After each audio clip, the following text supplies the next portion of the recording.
We need to have a vote for me and Ann to attend.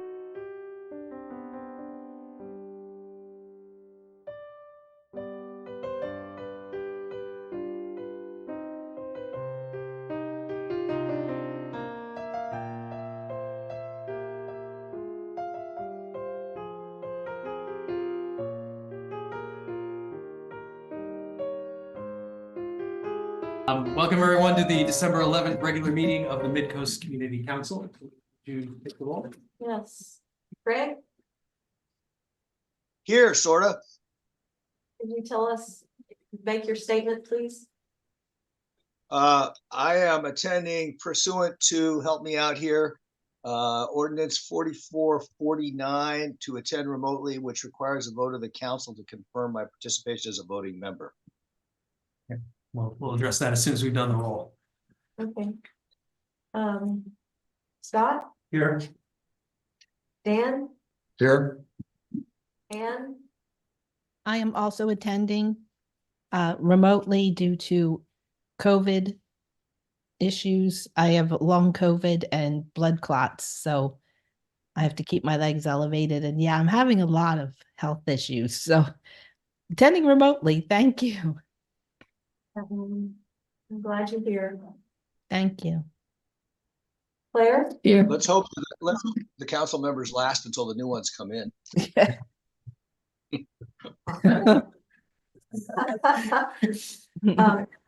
Here.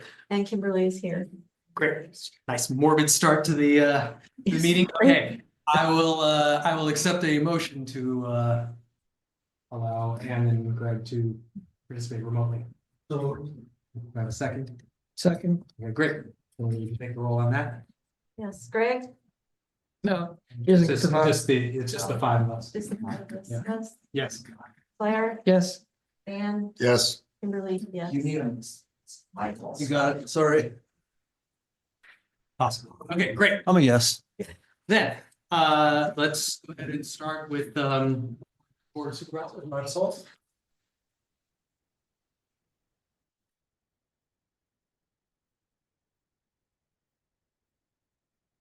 Good evening, everybody. My name is Marisol. I work with Supervisor Ray Mueller. It's a pleasure to be here. I have 3 announcements, and I'm sorry I'm giving you my back. So my first announcement is in response to the tsunami alert that we received last week. Supervisor Mueller decided to have a few postal office hours so that he can get feedback and learn about some of your experiences. So we plan to have a few dates, and then the last one will be a town hall. That's going to be December 19th. So we've already have December 10th, 11th. Tomorrow we'll have one at the district post office. Feel free to come by. Just December 12th, 13th. On the 13th, we're going to have one in Pacifica and then at the post office as well. On the 14th in Half Moon Bay. And again, the 19th is going to be more of a town hall. So I have a flyer.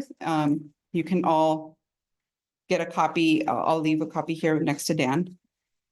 And then the other thing I wanted to share was that we've been receiving information from some of our core service providers and community members with respect to feeling like they want to know about some of their rights and what to expect by, because of the ending of the year and then what to expect with changes.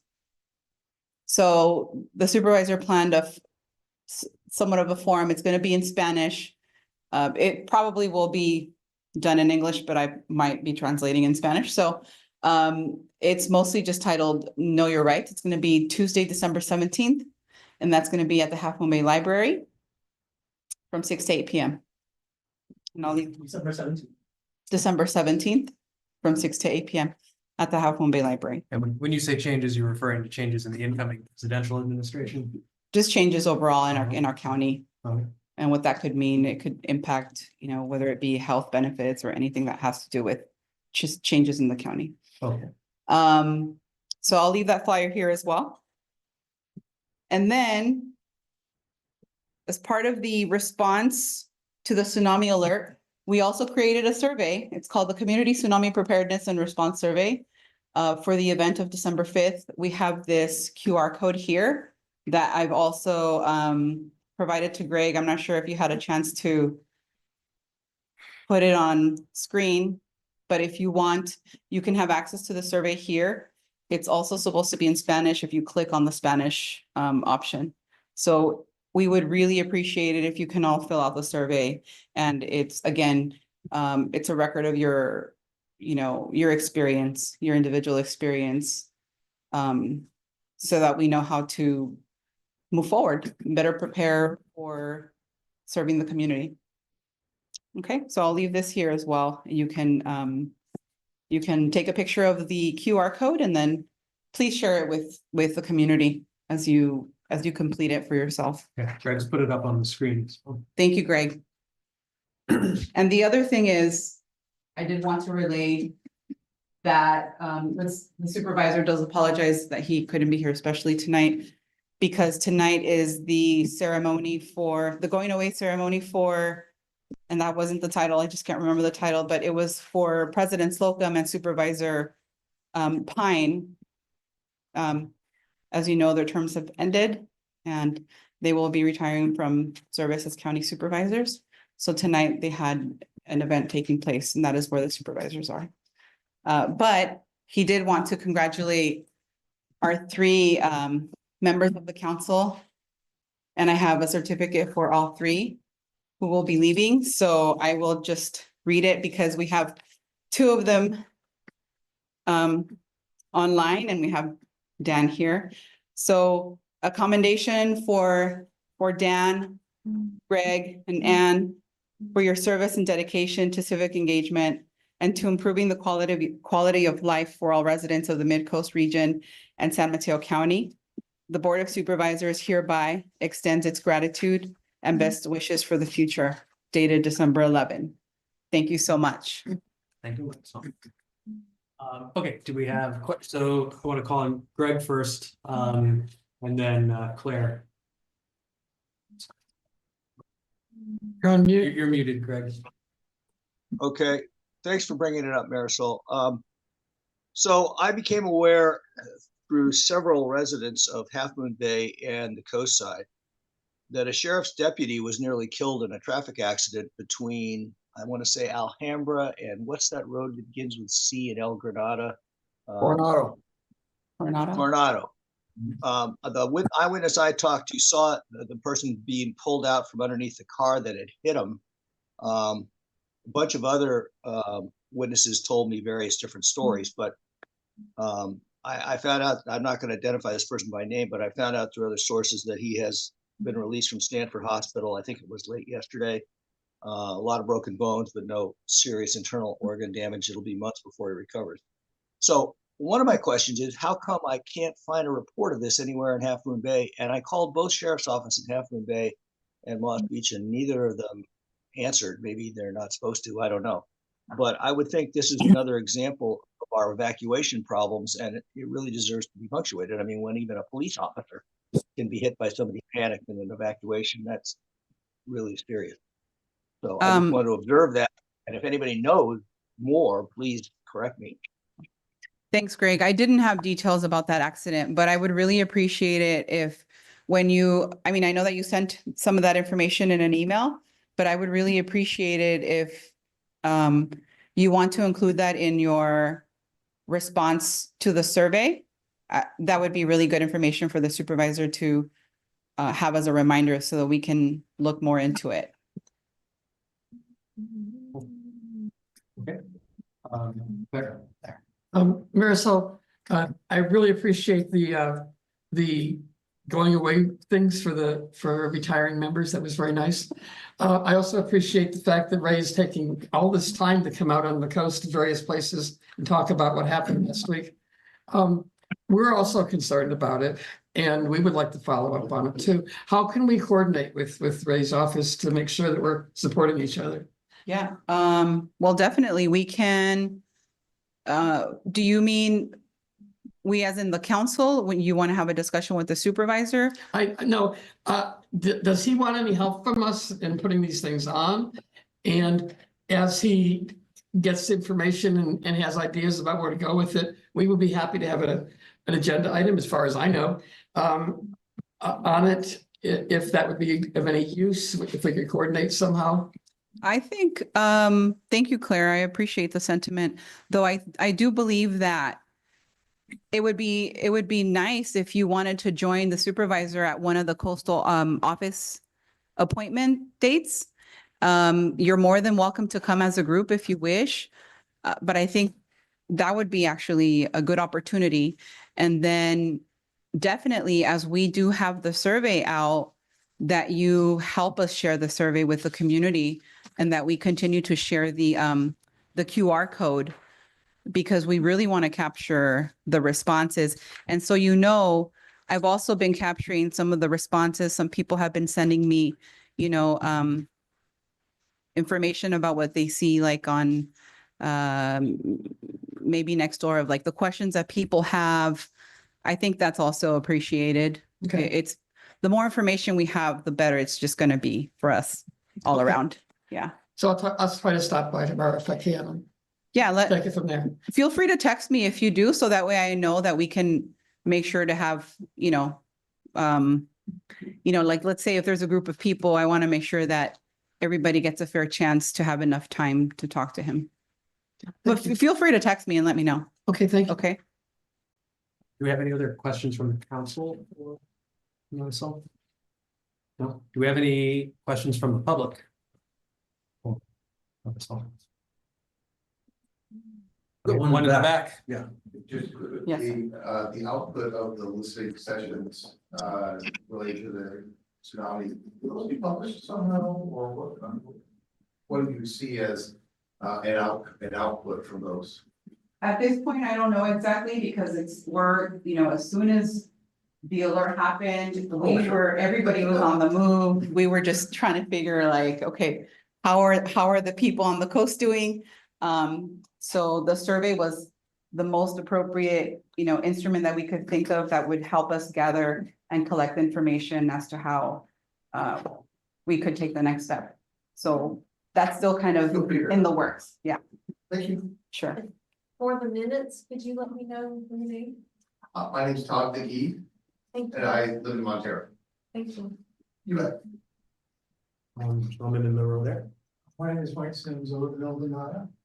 I wonder if there could be some information about altitudes, so that people will know roughly how high they need to go, because I think people are guessing. And as you get up higher, it's really higher. Could there be some guidelines? But I know that we change depending on the state of the earth, and that's all. Like some sort of guidelines or something. So some of our questions that I can remember from the instrument, there might be a couple of questions related to that. So if you can include that, we will be happy to look into it. Okay.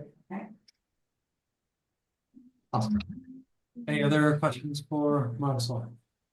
Going once, going twice? Dan?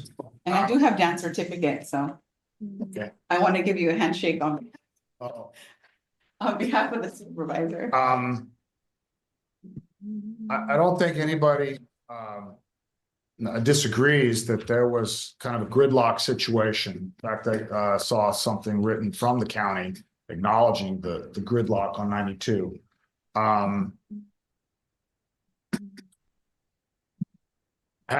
Is there anything, in the forum to talk about amount of people that live here and in the future, and versus, the infrastructure, the ability to evacuate? Is there anything that's kind of planned in that area? So one thing you'll notice, I believe so, Dan, but one thing you'll notice when you look at the survey is that there's going to be like 3 sections.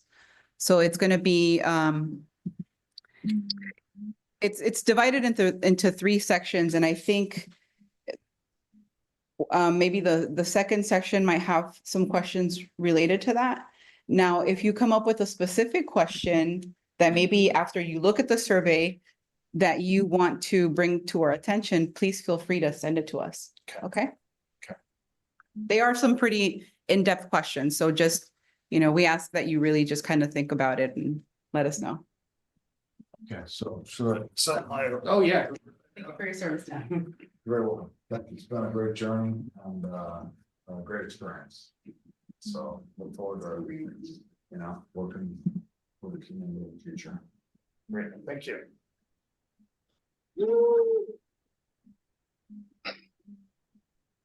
Awesome. All right, then, I see Sid's. Sid? Yeah. Does she have a question? I think she's just trying to get her thing to work. Oh, okay. All right. Yeah. No, I didn't realize, I thought I was muted, but apparently I'm not. So looking for the unmute. You can hear me, right? Yes, we can hear you. Yeah, I had to dial in from my cell phone because when I tried my computer, it wanted to do a lengthy update. I had two questions, one for Marisol. Is the survey going to be available online before the workshops, or do you have to go to the workshop to be able to participate in the written survey? Yes, ma'am. The survey is actually available to you right now. And who has it? MCC have it on their website? I think Greg can put the QR code and if you take a picture of the QR code, it'll take you to the survey. Thanks, Greg. Could I ask Gus, maybe we should send out a newsletter to the 400 or so people, include the survey QR code, an announcement of the stormwater report, and there's something else I can't remember. Maybe the changing of the guard. We can put together a little newsletter and send that out with a QR code in a couple of days Sure. when I can type. Okay. Sounds good to me. So my second thing was I just wanted to congratulate all of the outgoing members and especially Dan, who's been such a long time member, and thank him for his participation. Awesome. Thank you, Sid. Sure. Okay, great. Well, then on we go to other government officials. I see we got Harvey. Harvey, you got something for us? Yeah, a few things. I think last time I told you that was my last time as the liaison to the MCC. I was wrong. Wouldn't be the first time. But this will be my last time because I'm going to be replaced on December 16th when we have our reorg, and I will be outgoing. A couple of things happened at the last city council meeting, which does affect, I think, the Midcoast. We heard an update about SB 423, which is a state law that if we don't, and the city doesn't currently have so-called objective design standards for multifamily housing, then basically anybody can come in and essentially do anything he or she wants. And that's very scary. It's possible that some developers could swoop in starting January 1st when the law goes into effect. So on December 16th, we're going to actually have a substantive meeting instead of just the ceremonial meeting. We're going to have the Architectural Advisory Committee, the Planning Commission, and the City Council considering emergency objective design studies to try to make sure that nobody swoops in and builds a 6-story house in Half Moon Bay, which could be happening if we didn't approve these design standards. So that's one thing that's going to be happening. The other thing that has happened today is the Casimira appeal has been heard. Those of you who don't know about that, that has to do with the Coastal Commission suing, or the Casimira residents suing Coastal Commission about revetments and allowing that to happen. And the court has already issued a intermediate decision, but the final decision is going to be coming soon, and that could affect not only the Coast Guard, but not only California, it could conceivably affect the whole country as to what requirements are for these coastal revetments. So that's coming up soon. The response to the tsunami alert, I've heard a lot of criticisms, but the reality is that the city did about everything right, even though if you read next door, you wouldn't believe that. As soon as the alert went out from the feds, we sent out police to remove people from the beaches, which seemed to be the most immediate threat. We also had the homeless people living along the creek notified that they shouldn't be there. That was done essentially as soon as the alert was out. Then we tried to contact the school board to find out what was happening with the schools, and that didn't work. We couldn't actually communicate. And I think the evacuation of some of those schools was unnecessary, and probably if we had gotten through to explain that they wouldn't have had that chaos at the some of the schools where they had to let out people early. I've also heard criticism that the tsunami sirens were not instituted, and that I think was a good thing. If we had sent out the can you hear me? Did I go away? No, you're good. Oh, okay. If we had set off the sirens, that would have created much more panic than existed, because as soon as we were told that the alert was canceled, that was clear that we did not want to implement the sirens. So that's what we have done from the city. We also had a meeting with all 20 cities in the county to discuss a debriefing of what happened, and we're going to continue to try to improve the communications. It's true that the communication was not as good as it could have been, but it could have been a hell of a lot worse. We have an inundation map on our website, which would have told people where they should have evacuated to if it was necessary. 92 should not have been gridlocked because there was no need for anybody to go onto 92. The most that you could have done was just to walk up the hill. And we need to get that information out in the future so that we don't have this gridlock, because it was unnecessary. A couple of good things that have happened recently. The pilot project for the urgent care facility at Dignity Health on Main Street seems to be going very well. It's about at 2/3 capacity right now. So if you know anybody who has a need for urgent care, please take advantage of it. Let your friends know. The more people we have who use that facility, and the ones who have used it are pretty happy with it, the better it is in terms of trying to get a more permanent solution come springtime.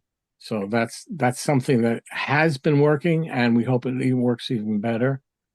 And my last update has to do with the Night of Lights on Friday. It was a big success. The people who were there really enjoyed it. They learned a lot. A good time was had by all. So I'll be glad to answer any questions anybody has for the last time. Awesome. Do we have any questions for Harvey from the council? Oh, okay, well then we'll go to the public. Anybody first here in person? Questions for Harvey? Nope. I know, I see her. Sid? Hi, Harvey. I Hello. guess this is your last time, so I guess we'll be saying goodbye to your updates too. Do you know who your replacement's going to be yet? No, it has to be decided. Typically in January, the the mayor makes those assignments. And Okie doke. And then, as far as the tsunami evacuation goes, you know, the same thing happened in Maui. They chose not to, put on the emergency evacuation sirens out of fear that people would panic and go to the higher ground thinking it was the tsunami when it was actually the fire. So had they used it, it's possible that more people might have gotten out from the downtown area in Lahaina, just to let you know. And then as far as the coast side goes, I had asked people, including Ray Mueller, well, where am I supposed to evacuate to? And he said, well, we're going to be sending out a message. And, you know, the message came so late, I couldn't have evacuated if I wanted to, because I've been not able to drive since my knee surgery. But the point is, the last I heard, the place to evacuate to in an emergency is the Half Moon Bay High School. Do you know of other evacuation places on the coast that coastsiders are supposed to go to in the case of, you know, an emergency where, you know, you're leaving your home, you don't know how long you're going to be gone. It's not just a walk up a hill kind of a situation, but it might be a fire. It could be something else, you know, a big earthquake. I feel like maybe we need more than one place, and the Half Moon Bay High School happened to be having out, you know, student hours at the time of this tsunami. So I don't think that would have been the best place to go for 25,000 people. Do you know of other places that are designated emergency evacuation zones or, locations on the coast? well, the high school is absolutely not the place you should go for tsunami evacuation. It is a good place if you're in a fire, for example. We have The fire. let me finish, please. We have the inundation maps of where a 950-year storm or earthquake could set off a tsunami, where the areas would be inundated. It's basically a small strip along the coast. It varies. It's up along the creeks. It goes further, but contrary to what you had said, almost everybody who was in that zone could have walked out of it. It was not a very big walk to go up the hill wherever you were to go to higher ground. And certainly 25,000 people were not at risk from this tsunami. That's not what I was saying. I said, do you know of on the coast where the emergency evacuation shelters are located? If there is a fire, for example, yeah, the high school will be designated as an evacuation area, but that's not relevant for a tsunami. I don't think it would accommodate 25,000 people, especially not the cars to drive there.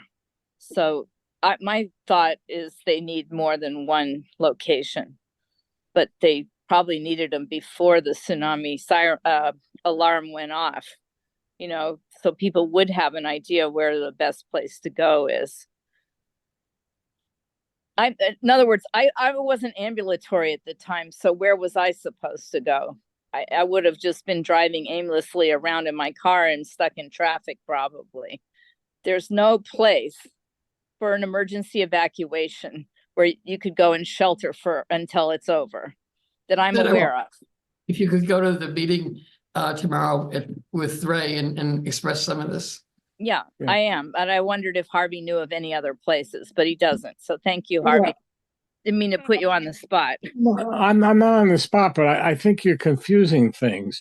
I think so. When you talk about multi-day shelter in place, tsunami would not have that effect. You know, it would be, if it actually happened along this strip along the coast, it would be over in hours.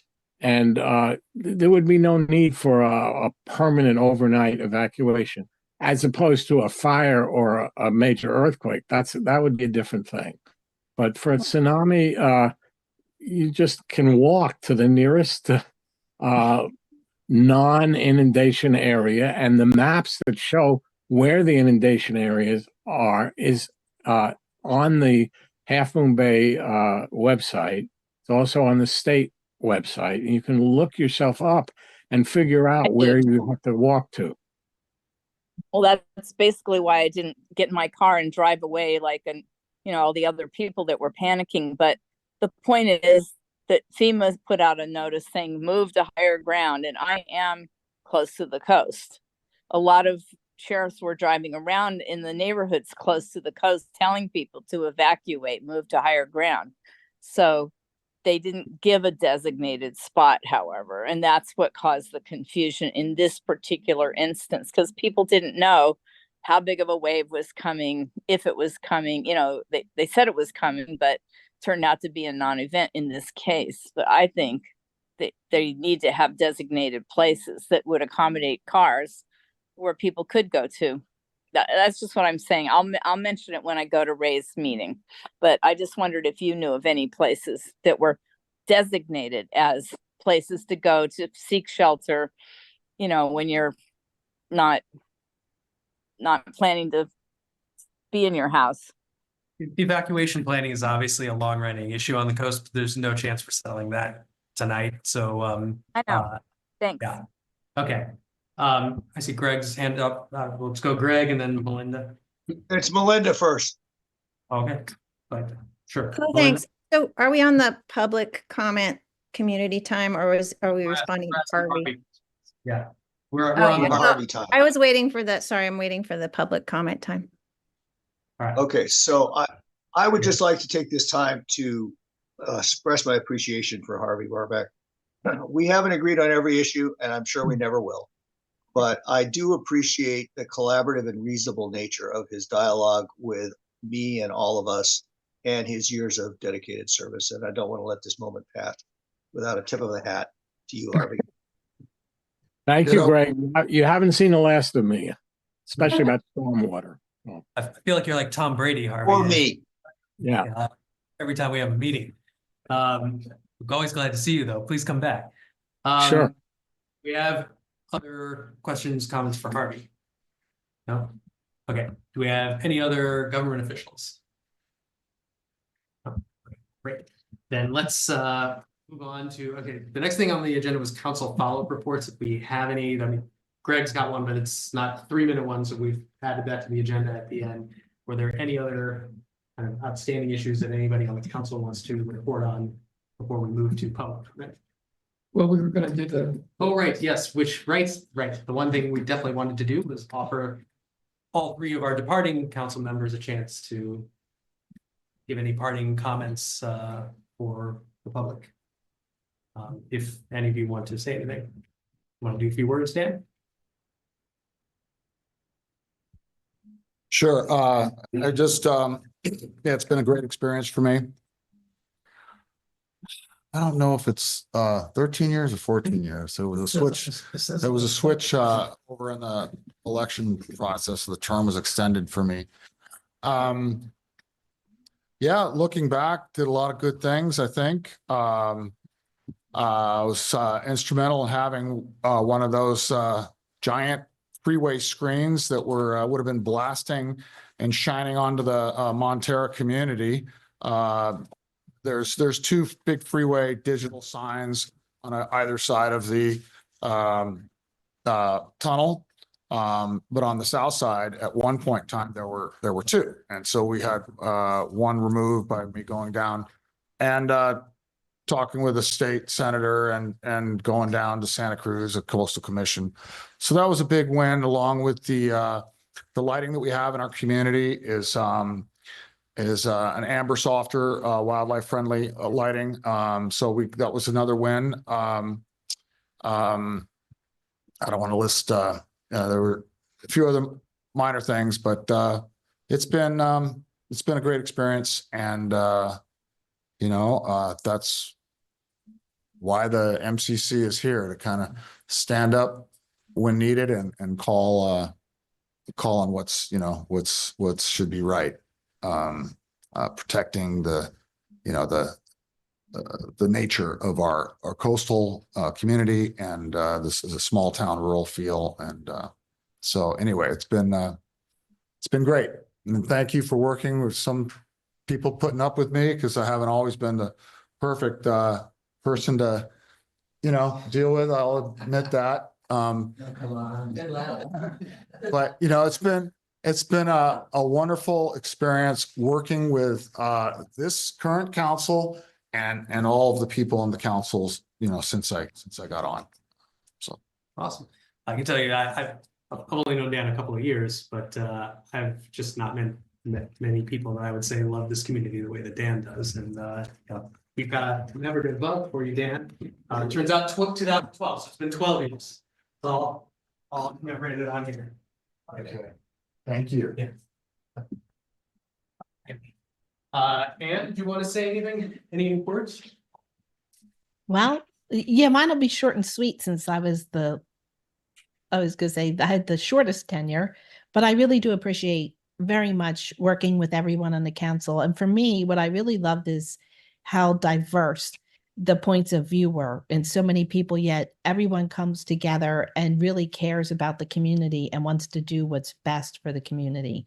I just wish that the Board of Supervisors would actually listen to the MCC and, take greater consideration into the concerns of the Midcoast, because I feel that it is really expressed through the council in such a professional and good way. And I don't know. I have my doubts, but we'll see. I just hope that there will be at some point, somebody on the council who actually listens to the coast. I personally would like to see representation on the Board of Supervisors from the coast, because, coastal issues it's not just the Midcoast. I mean, it goes down to Pescadero and everything in between. I mean, we have very different needs than over the hill. And I hope at some point we see someone who will represent the coast, on that board, because I think we really need it. So that's my little political push. But anyway, I really appreciate you all and thank you very much. I love how you don't back down, Anne. That's amazing. Yeah, I never will. Awesome. Greg?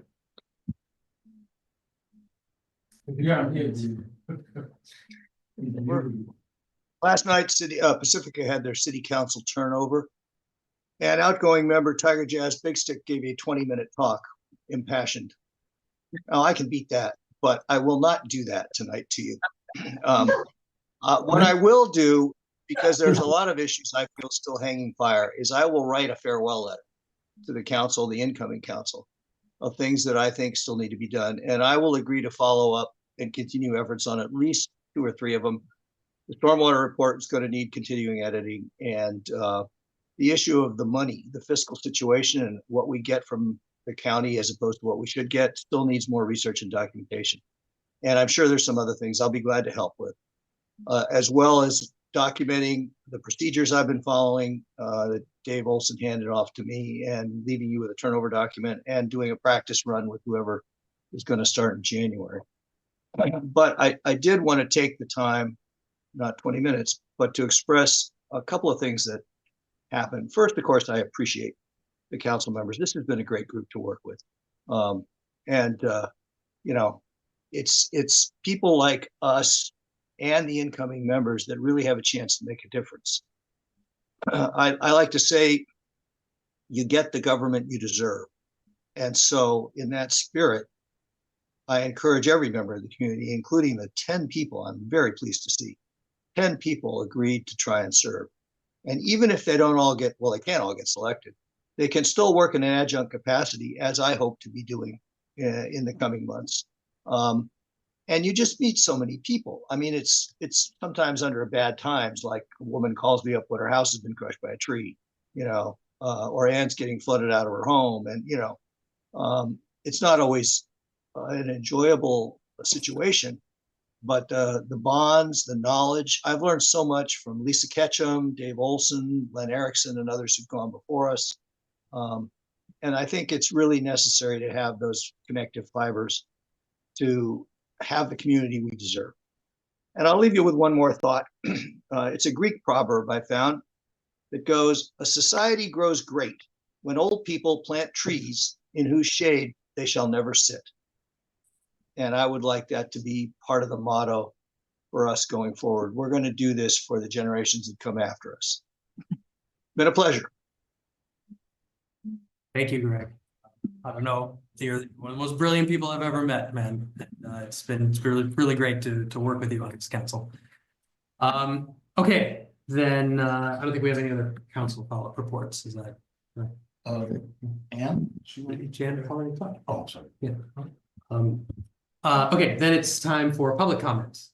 So on items that are not on the agenda, so I guess, Kimberly? So I do have a substantial comment to make, Oh. and I wasn't sure if it fell under follow-up reports or public comment. What is the topic? The topic is the council vacancy process. Council vacancy process. We also have a letter from the public that wants it to be read regarding that. Yeah, that wouldn't be public comment because that's supposed to be on items not on the agenda, and our process is obviously very much on the agenda. So we should hold all that for now. I would hold on that, right? If it's specifically related to the process for choosing. This is a comment about the process and should happen before we get into that particular topic. Okay, So wherever you'd like it to happen is fine. okay. So I'll have you do that right before we. Okay. Okay. Burnett. We'll do Burnett, and then we'll go to the folks on the Zoom.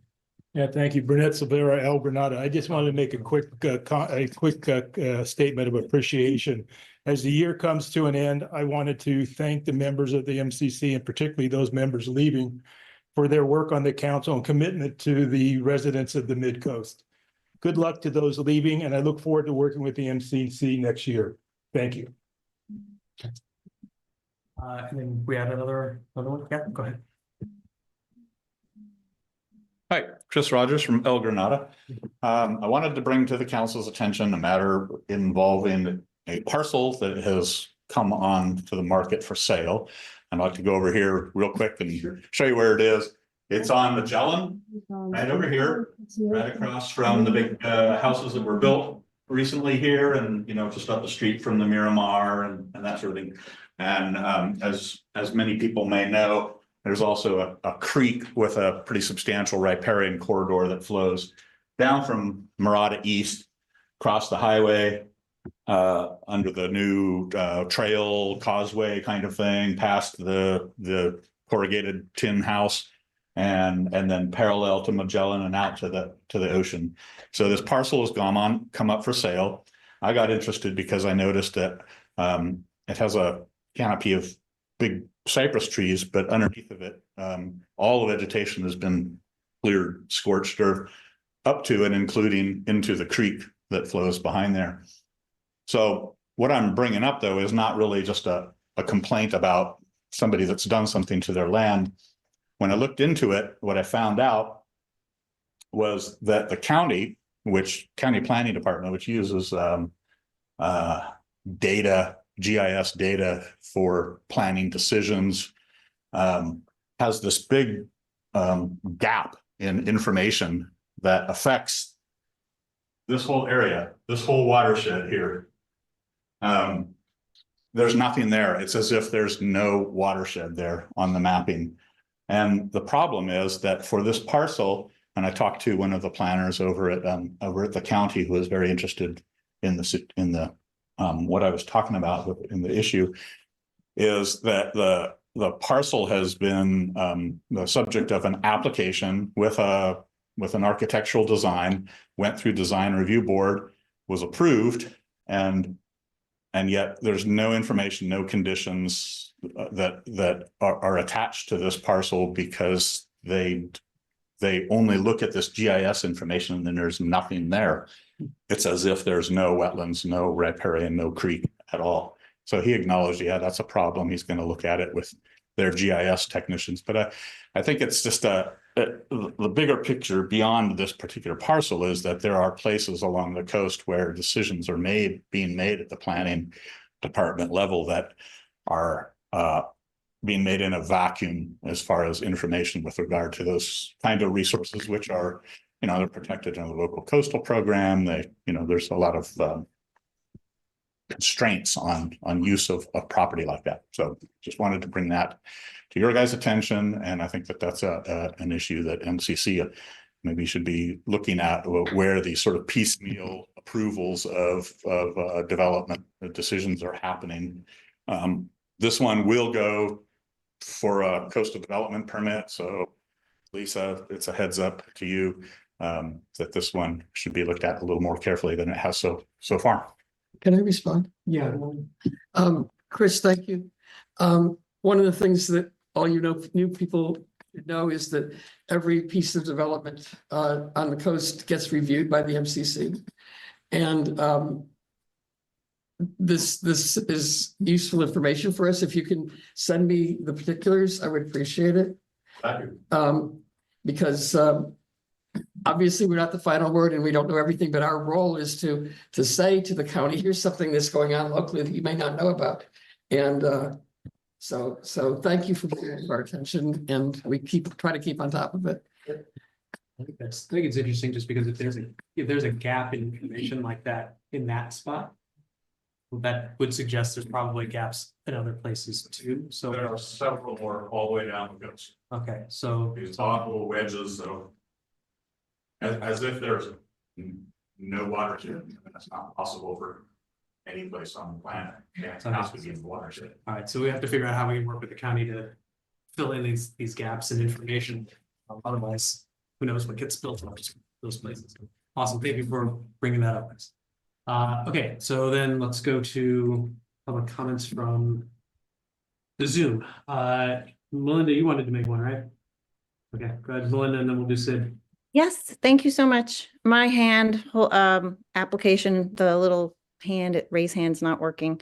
I wanted to first thank the 3 members of the MCC that are leaving for all of their service for the many years and all of their work to help protect public safety and the environment and make the coast a better place to live. Sorry, was somebody saying something? Go ahead. Keep Okay. going. Yeah, the first thing I wanted to comment about is how important I think it is for our standing MCC council, who represents our coast side, to vote on the new candidates instead of the county choosing new members, because I've been hearing talk that it's a possibility the county might choose the new members. I also wanted to quickly note my experience with the tsunami warning to get it on public record, that I was in the New Leaf parking lot trying to get over to the high school, and Main Street was clogged within 5 minutes of that warning with people just jammed trying to get up 92. That was my experience, which shows to me that there are already too many people here on the coast, and a lot of them don't know the best way to respond. And the best way, it sounds like, according to Harvey, and what I was going to do is just head for the hills. And that's basically all you can really do in a tsunami. But getting in a car to get onto 92 is just going to get you stuck, or getting, on Highway 1, unless you're already there. I guess you just pull over to the side and get out of the car and walk up a hill. I also think we need to know when the tsunami sirens are supposed to go off in the event of a potential tsunami, because people were really confused about that. So anyway, those are my comments. Thanks so much for all your service once again. Thank you, Melinda. Sid?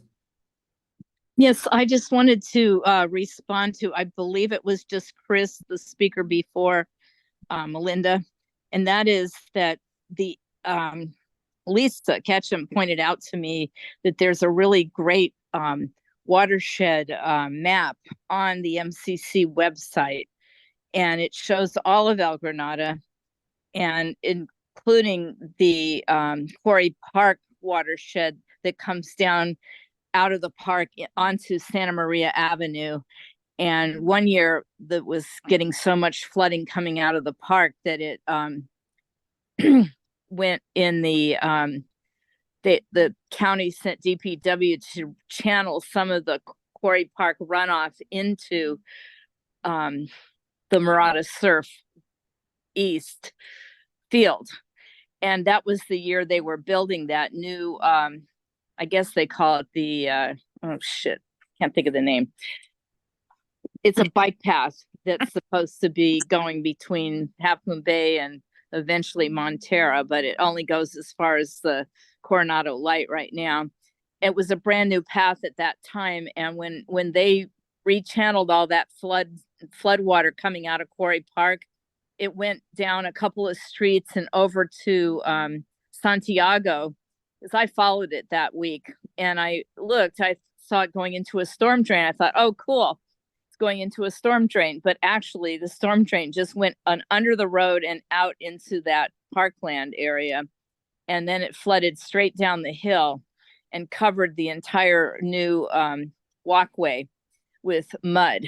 So they may have come in and rejiggered that a little bit to protect it more from flooding when the Quarry Park overflows. But Lisa told me about that watershed, and it may be that the county does not have that map, but it's a really excellent resource for the future, for if you see things come up for sale that are smack dab in the middle of the watershed.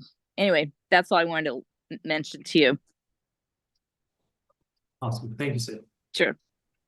Any other public comments on items that are not on our agenda tonight? Going once, going twice. Okay, great. Then closing public comment, let's move on to the consent agenda, which has, we have some minutes. We have both minutes, right? No, No. so I apologize. I'm way behind on minutes. There's only one set of minutes to approve tonight, and that's of the special meeting of October 30th. Gotcha. Okay, so we've got the October 30th minutes and then a letter to Caltrans requesting dark skies compliant lighting along Highway 1. I move that we approve the consent agenda. I'd like to pull the letter to Caltrans. Okay, we'll pull it. We'll discuss it at the And so we have to say that we're pulling the November 13th minutes too then, right? Why? Yes. Because they're not available. Oh, yeah. Yes. Right. And so we're voting on just October 30th. Yes, we're voting just on the October 30th. minutes. Correct. Okay, does anybody have any discussion about the October 30th minutes? If not, then let me go ahead and follow. Greg, Yes. Gus, Yes. Scott, Yes. Yes. Dan, Yes. Ann, Sorry, yes. thank you, Claire, Yes. and Kimberly is a yes. Awesome. All right. We will talk about Caltrans at the end. All right, that gets us on to the regular. We're at 3 minutes ahead of schedule. That's amazing. All right, Nicholas. Always good to see you, man. Gus, how are you? I'm good. I'm good. Ask me again in like 3 hours, but I'm good. I don't think I'll be talking with you in 3 hours, but I'll check in with you tomorrow. I'll be able to sleep in 3 hours, trust me. So first, it's great to see you all. Really appreciate you all allowing us to be on your agenda today. And so, as Gus said earlier, as you'll see on the agenda, I should say, Parks has 3 things we'd like to cover with you all. First is our integrated pest management report, which was recently released. Second is just a recap on the air curtain burner that was used at Murata East. And then thirdly will be some work we have planned out at the Fitzgerald Marine Reserve.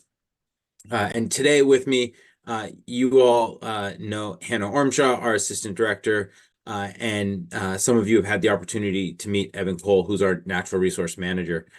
Before I turn it over to Evan, briefly, the MCC may recall earlier this year, the department had committed to releasing an integrated pest management report, or an IPM report. And this is an annual report that we will release, and it highlights our vegetation management work regarding our treatment and management of pests throughout the system.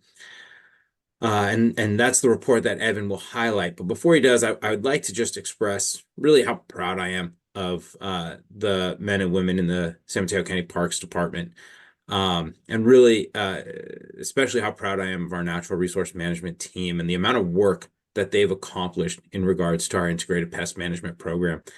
As you'll see in the report, and you'll hear, this department treated vegetation across 929 acres and 120 miles of trail in 2023.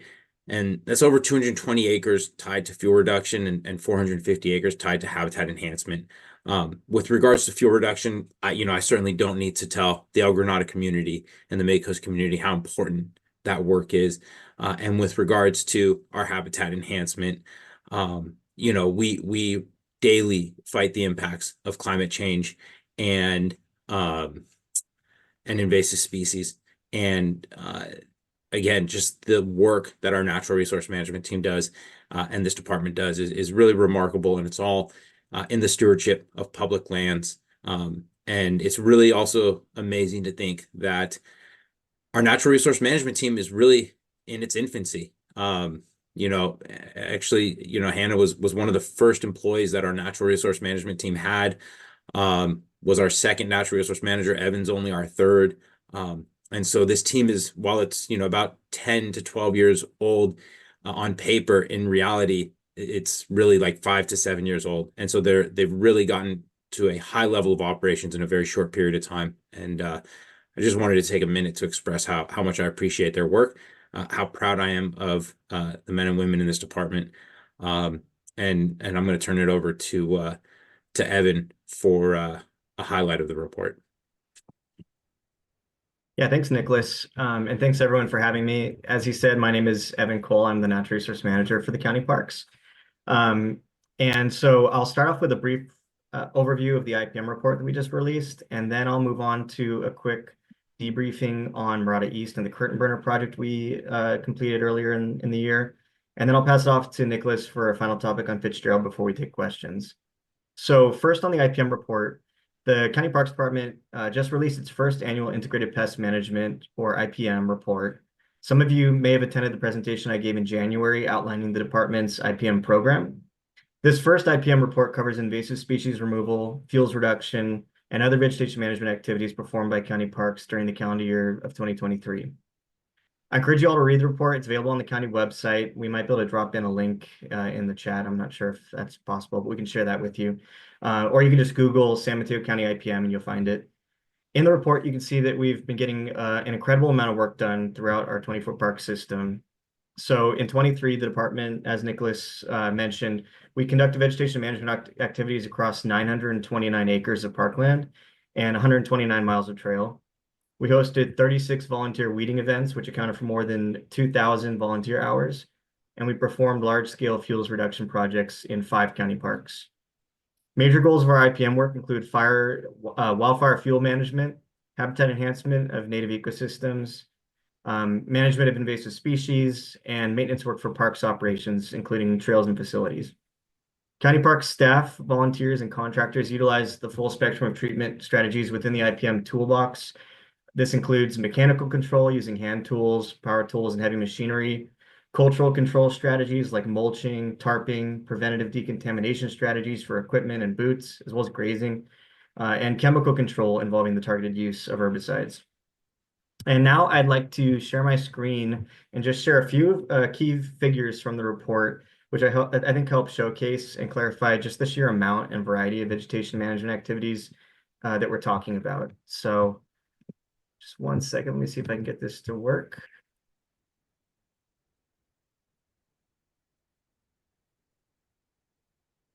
Y'all see this? Yep. Perfect. Make this a little bigger. So this first figure is just figure 1 from the report. You can see it in there and take a closer look yourself. But this is the County Parks 2023 IPM vegetation management projects broken down by primary treatment type. And note that this is gross acreage. So this gives you kind of a glimpse of what we mean by the IPM toolbox. We're talking about herbicide, hand removal through hand digging and pulling, fell sawing, brush cutting and mowing, mastication using heavy machinery, pruning and hedging, and a combination of these tools often incorporated into a single project. And so I want to make a couple of really quick notes about this particular figure. So again, we're talking about gross acreage, meaning the numbers represent total area mapped and searched for the target species and across which the treatment was implemented. So it's not like if we say 10 acres were treated with mastication, that it was literally 10 straight acres of a plant. It's just that 10 acres of a project area were searched for this plant, and the plant was eradicated. So I like to think about this kind of more as restored area rather than treated area, because this is area that we've opened up the habitat for natives to reestablish, and we've mitigated that pressure from the invasives in that area. And also I want to again note the importance of volunteer effort in our vegetation management activities, because it's not incorporated in this figure. Unfortunately, we keep records differently within the department, and in our volunteer effort, it's actually easier to track the effort through volunteer hours rather than the area treated. So we weren't actually able to incorporate that into an estimate of acreage, but I just wanted to again note that volunteer work through hand removal is a really important component of our IPM program. And again, over 2,000 hours of hand removals just in 2023 from our volunteers. So I really wanted to highlight that and give a shout out to them for all their hard work.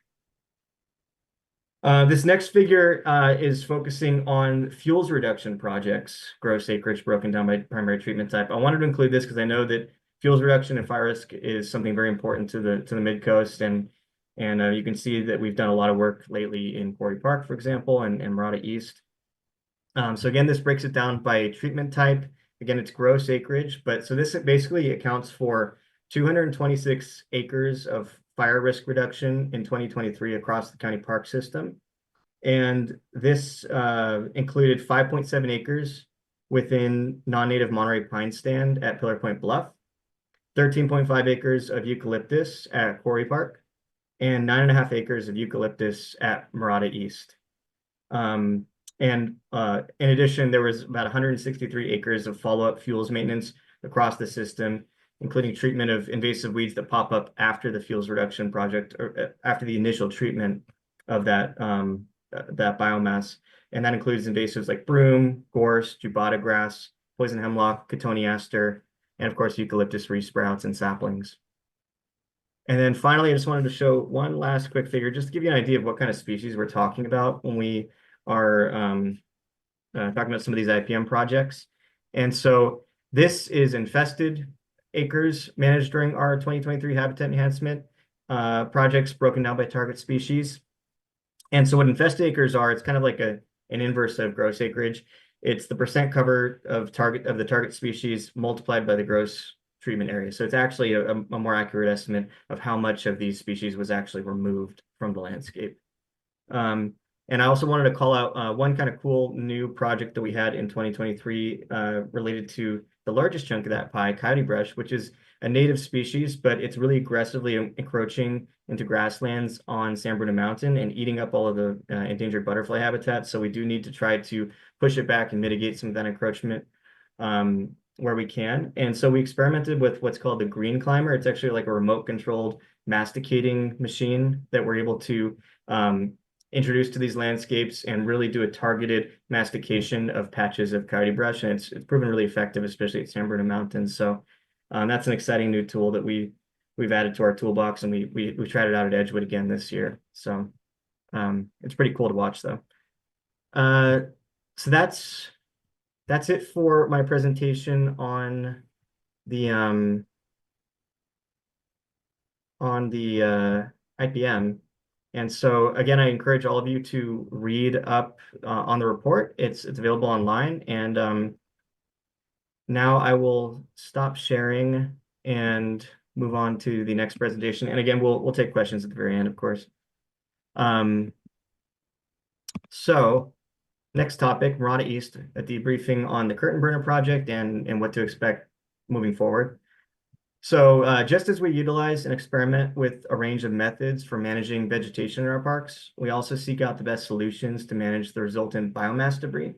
And this is a growing issue, especially in light of the proliferation of fire risk and fuel reduction projects across the region.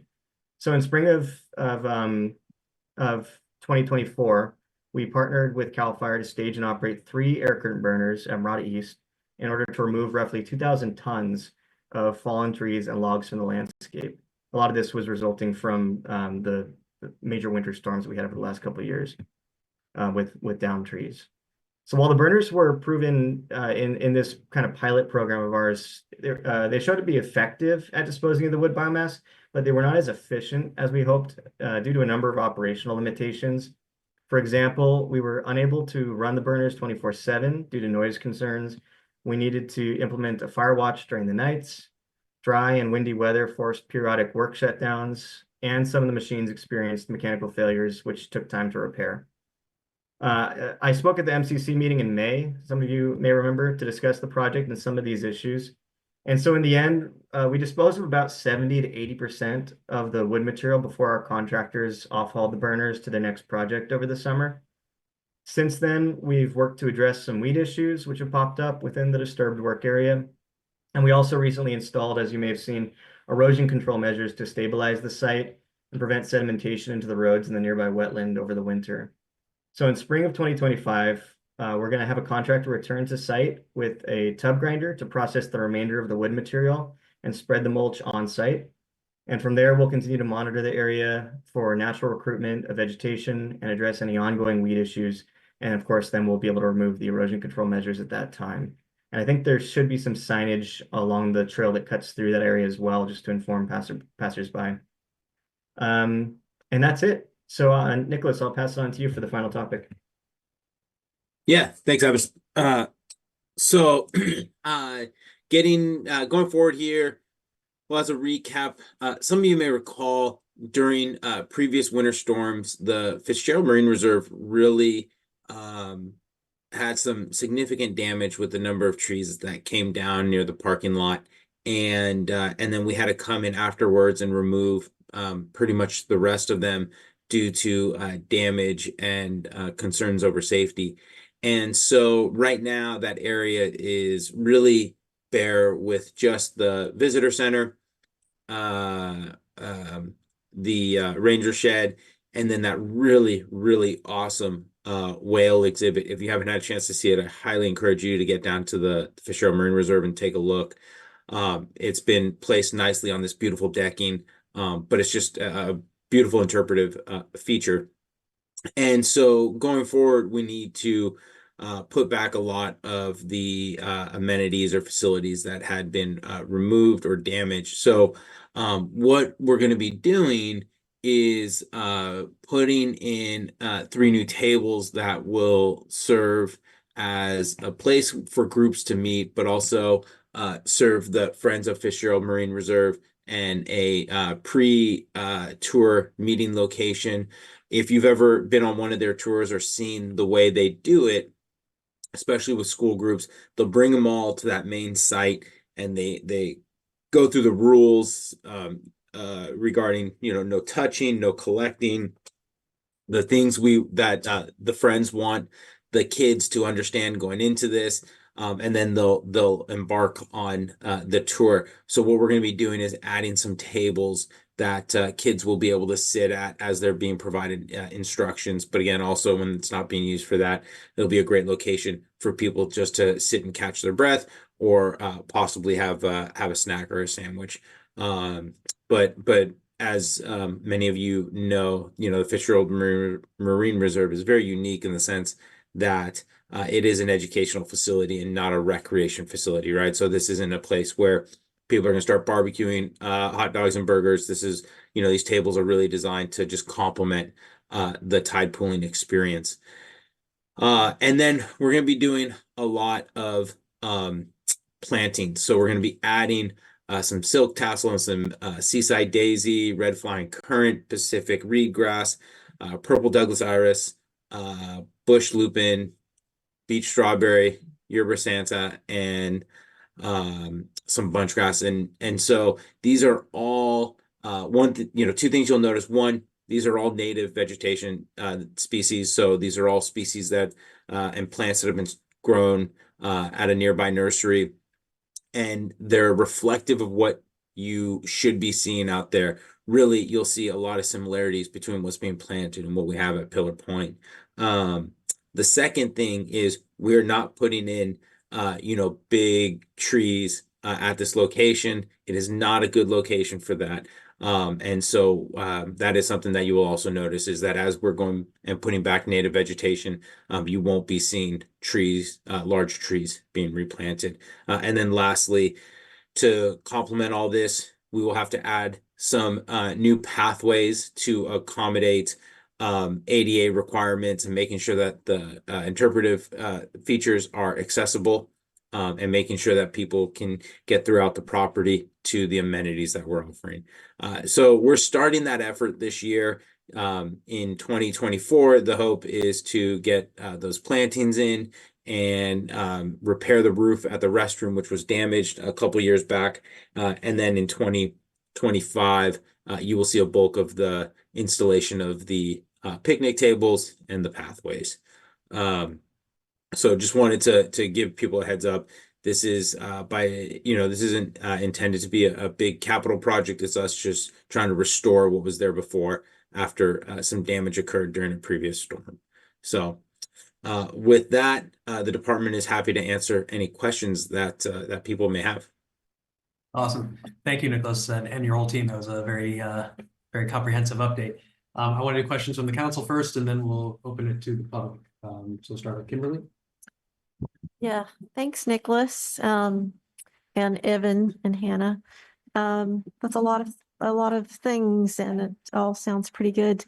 I have 3 questions, and I'll address these, I guess, the first 2 to Evan.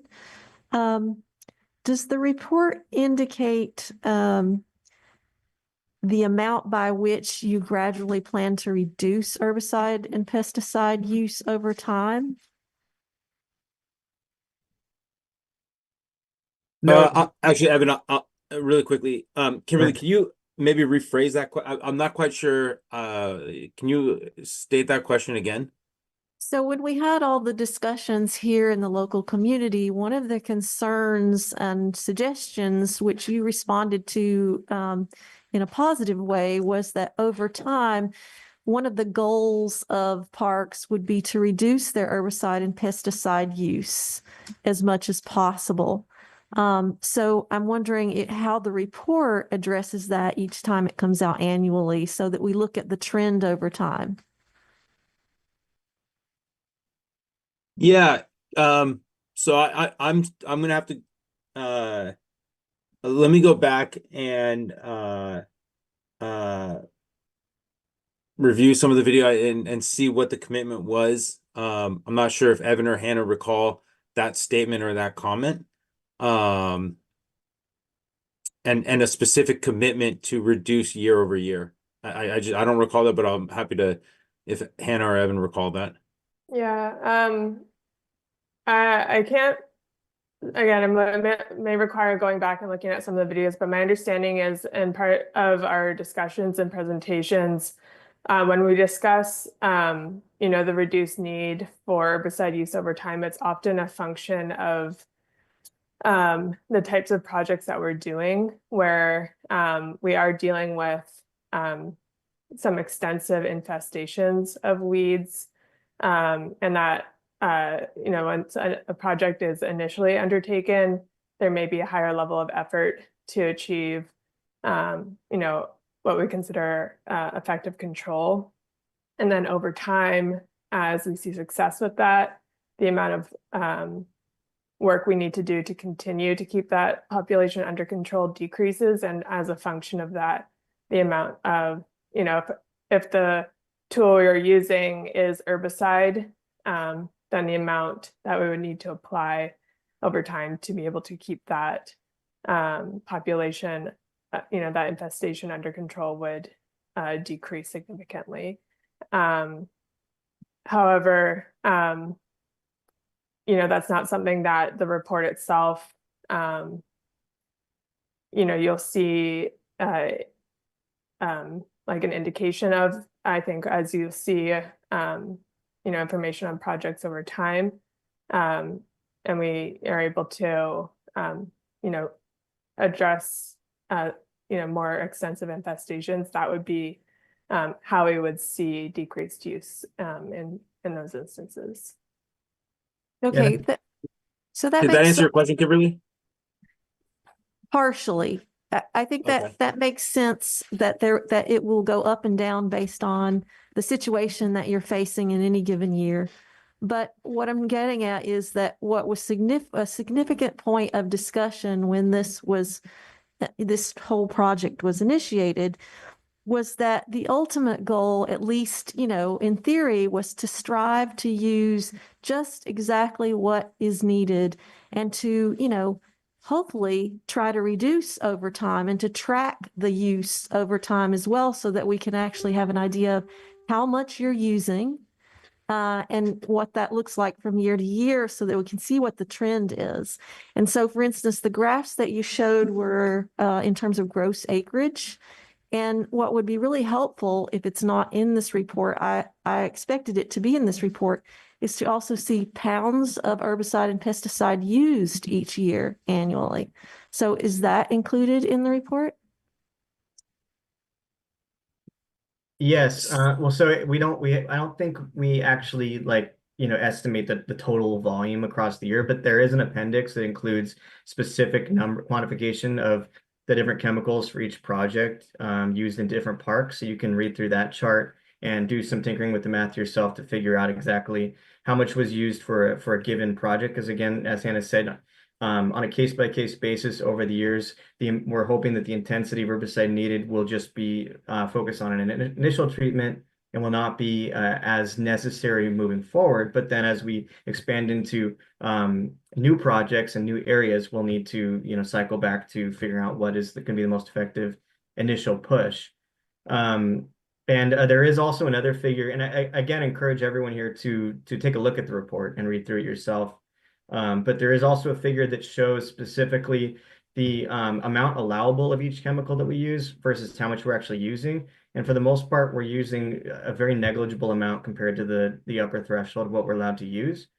And finally, I'll just note again that we already strive to use the minimum that is actually necessary. There's just certain constraints on projects that require us to call upon pesticides as a potential best tool, and that includes when you're working in sensitive habitats where ground disturbance is not allowable, such as in endangered butterfly habitat or in riparian zones. Also for species where it's been proven that mechanical means are really not effective at all, like with oxalis and mature jubata grass and mature broom. And then also in areas of steep terrain. I mean, think about all the jubata grass on Devil Slide, for example, on the cliffs. There's really no way to treat that with mechanical means. So we already just limit our use to those times when it's really the only and the best tool. So I think we all understand that. We've talked about this many times. But I would encourage you, as part of, what spurred this to begin with, to include those measurements so that we can track it over time, because I think that's very valuable information. So I think it's a huge step that we actually have this first annual report, and I congratulate you and thank you for accomplishing it. And I look forward to improving it over time. So thank you very much for that. I have two other questions. One has to do, Evan, you mentioned the remote controlled mastication tool, which sounds very interesting. And I look forward to learning more about it. But my question is, when I think about standard mastication techniques, especially on Montero Mountain, that often leads to the spread of certain invasives. And how does this mastication tool sort of prevent further spread of other invasives? And how does it not contribute to erosion? Yeah, so avoiding harm and minimizing our impacts to the landscape are always our first priority with these types of projects. And so we work with a local contractor that's very familiar with sanitation and cleaning procedures that we require for all contractors. So before the machine is brought in, it is power washed and checked for any kind of loose mud or dry mud with seeds. And of course, all the contractors on site, controlling the machine are required to spray their boots with an isopropyl alcohol solution and check for seeds that they might be bringing in. Also, before they bring the machine in, our staff thoroughly survey the area and flag it for any sensitive species, butterfly host plants, anything that could get impacted by the wheels, and we make sure that those things are avoided. And then we do continue to monitor these areas post-treatment to complete any maintenance that might be needed moving forward, because it's not just weedy species that you could introduce, but when you do a lot of ground disturbance and vegetation removal, a lot of times you'll see invasives pop up that had been present on the landscape already. So there's often maintenance that comes to follow after the initial treatments, including with mastication. And just erosion, does it we don't use it on slopes where it would create an erosion concern or sedimentation concern. So it's mostly, for example, at San Bruno Mountain, we're primarily using it at the ridge top where it's fairly level. And anywhere where we do see any erosion concerns being created by our work, we quickly address it. We either work with a contractor on with a professional erosion control expert, or our own ranger staff to, whatever needs to be done, lay down wattles around the perimeter to prevent that sedimentation and earth movement. Or similar to what we did at Murata East following the curtain burner project, where we installed silt fencing to control that water flow. Okay, great. Thank you. It'd be great if there's an opportunity to see this in action at some point. Yeah, we're hoping to use it more and more. Like I said, we're experimenting it with it at Edgewood with our local friends group there and one of our contractors, and it seemed to be fairly helpful in another one of our IPM projects where we're experimenting with a dethatching method for grassland restoration. Mechanically removing a lot of that thatch that's built up in these annual grasslands. And so it's proven to be an effective tool there so far, and we hope to continue trying it out in different areas. Okay. So my last question is a little bit of a side thing, and that is, Nicholas, you mentioned all these things that you've accomplished, and I'm painfully aware that there's still sort of a shortage of park staff, which we're told continuously when things happen that there's not enough park staff to address certain things locally. And I'm wondering if in the coming year, plans involve hiring more park staff. Is that part of your plan? Yeah. So I don't know. Maybe taking a step back. The Parks Department in 2020, in fiscal year 22-23, was fortunate to receive 7 new ranger positions, which 3 of those 7 positions went out to the coast. I would say, I would argue Parks is not understaffed in the sense that we're not able to address the things that need to be addressed. We're not able to maintain the parks. I don't think that's the case. I do think in some cases there's an interest in seeing more staff. But that comes down to kind of operational expectations. I don't see us increasing staffing levels throughout the system over the next year. We currently have, I believe, 2 vacancies at the ranger position, and none are on the coast. So we shouldn't see a change in the staffing levels out there. The big change we will experience on the coast is going to be the opening of Tunitas Creek Beach. And the impact that will have really shouldn't be of concern. Because the positions we've hired for Tunitas Creek Beach were specific for that location, or phrased differently, the positions for that park were added based on the needs of adding another park to that district. So I don't see us adding more, and I don't see the opening of Tunitas being a negative impact on our coastal properties.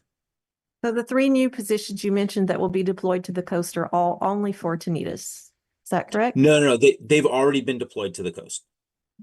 I see. And maybe taking it one step further backwards, So the San Mateo County Park System operates in a district system. So for example, all of the county parks between San Pedro Valley and Tunitas Creek Beach is one district. And so when I say 3 positions were added to that district, that means those 3 positions were added to the team of rangers that are responsible for managing all the parks between Pacifica and Tunitas Creek Beach. Okay, and I hate to add this on, but could you give us No. an update to Tunitas Creek Beach, please? Since it Yeah. is part of the Yeah. unincorporated area that you're talking about. Mm-hmm. Yeah. So Tunitas Creek Beach, we are looking to open that really in quarter 1 of next year. We are finalizing some of the some of the hardscaping essentially, but we've finalized the parking lot, the restroom, and the ranger station are pretty much fully built out. The amphitheater is fully built out, waiting for signage. And we're finalizing some work with the utility companies. So I would say we are, we are well on the home stretch for that project. The big unknown at this point will be weather. If we have another winter like we've had the last 2 years, that could cause some delays. But I think where we are, those delays should be pretty minimal if that were to occur.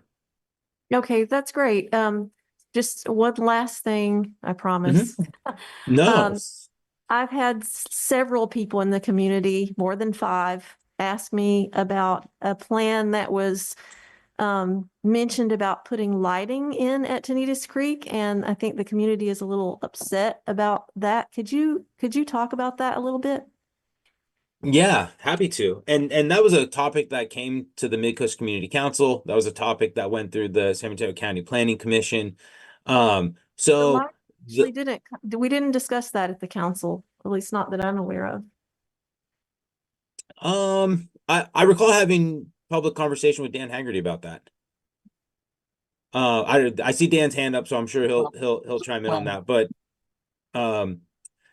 so the lighting, to be clear, is not street lighting and lighting throughout the property. The ADA pathway that connects the parking lot and the mid bluff will have very low lumen lighting underneath the handrail, pointing straight down and illuminating the walking surface of the ADA pathway from the start of the pathway to the end of the pathway. But it's not going to be in the parking lot. It's not going to be down by the restroom. The lights are not pointing out. They're not pointing up. They are very specific on one side of the pathway, pointing down underneath, so that people who are relying on that pathway to get back to their cars are able to do so in a safe way. Especially if you are coming off the beach and you're carrying bags, you're carrying kids, whatever it may be, you're going to have a little bit of lighting that will help you safely traverse that pathway. Is the park and it was determined for sunset? So the park hours are sunrise to sunset. But sunrise to sunset means if you're coming off the beach, Kimberly, I'm not sure if you've been down to Tunitas Creek Beach, but it will take you more than a couple minutes to walk from the beach to the parking lot. So if you leave, so if you leave the beach when the sun's going down, there's a very good chance you're going to find yourself on that pathway when it's getting fairly dark. And while we are in no way, shape, or form encouraging people to be out there late night camping, bonfires, things like that, we are not encouraging that. In fact, we will promptly remove that from the property. We're also not looking to kick people off the beach an hour before the sun starts setting, knowing that watching that sunset is something that people enjoy doing on the California coast, and we are very conscientious of that. Okay, thank you. Okay, Dan and then Greg. I'd like to echo, Nicholas, I'd like to echo Kimberly's concerns about keeping track of how much herbicide is used in a transparent way so that we can, through time, know this. As far as the ADA paths at Fitzgerald Marine, Well, Dan, no, do you mean Tunitas? no, Fitzgerald. You were Okay. reporting on it near Oh, the new. yeah. Yeah. I believed you used sand colored concrete down at Tunitas Creek for the most part, maybe not 100%, but will you be using, there is a unincorporated Midcoast designated color of concrete. Hasn't always been adhered to, but it's there, and it's essentially a beige color, similar to kind of sand color. So will you be using that, or are you going to be using the uncolor, which if no attention is given to it, when it cures out, it turns very, very bright, very, very reflective. And so will you be using the essentially sand colored concrete that's designated for the Midcoast? Dan, I'll be honest with Dan, I'll be honest, in the 14 years I've worked in the county, I never knew the Midcoast had a concrete color palette. So I'm gonna have to look into that. But if that's, if that's the preference, we're perfectly comfortable doing that. I didn't realize that, so I appreciate you bringing that up. Yeah, for the purpose of blending in with the environment, the surrounding area. Yeah. And yes, the last two significant concrete sidewalk jobs were used in El Granada, were used. This color was used, and talked with Wency. There was a period of time where they came in to patch some of these, and they didn't. DPW seemed to kind of forget and was unaware, and so I had them match the color to the best ability. Anyway, so yes, it's there. It may be not at the top of their book, but it's there. Also, what's there is, you're probably going to have those plastic bumpy pads. I don't know if you're going to use plastic, but the standard here in the Midcoast is to use a gray color instead of the yellow, the bright yellow, which also blends in with the environment. So can you look into that? DPW, all the ones that they've been putting in the Midcoast are gray now. They started out with yellow, but they've since changed it to a less obnoxious color, which is still satisfying the ADA code. So it sounds like you will look into that for us. We're not making any changes to any curbs. So I don't think we would be installing any of those, but yeah, if for some reason we are installing those, I'm happy to do that. Yeah, you said ADA access, so if I just assumed that was a concrete path with these pads. So if they're not, I'd rather not have. I don't think no more plastic that's needed. If you don't need them, I'm not recommending that you use them at all. Noted. Thank you. Of course. Dan, by the way, good working with you all these years. Absolutely. Feel the same way. Thank you, Nicholas. Absolutely. All right, Greg?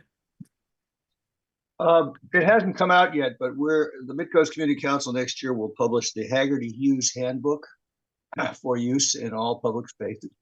And we'll let you have a copy of it. Please do. I do agree with Dan. I also want to just say the angstroms, it's not just the lumens on those lights. The angstroms should be 2,700 or lower. 2,200 is preferred. And I agree with Kimberly's comments. As you're aware, neighboring counties have, for some reason, a lot lower consumption than we seem to of pesticides of the traditional kind. So it would be important to see statistics on tonnage. But the one thing I wanted to mention, and I believe I brought this up with you once before, is that I've been reported that Roundup is now using diquat, and that's a killer. And here's a PubMed article on diquat poisoning, just to keep you and your staff safe. That's apparently appearing in some versions of Roundup. And I'm encouraging you strongly, regardless of however cost effective it might be, to stay away from that stuff. It's a small proportion of the many chemicals blended in, but it's a killer. I'll send you a link to the article. Just don't use it. Keep your staff safe as well as the rest of us. No, I appreciate that, Greg. And I think you've sent me that article. I forwarded that along to the team.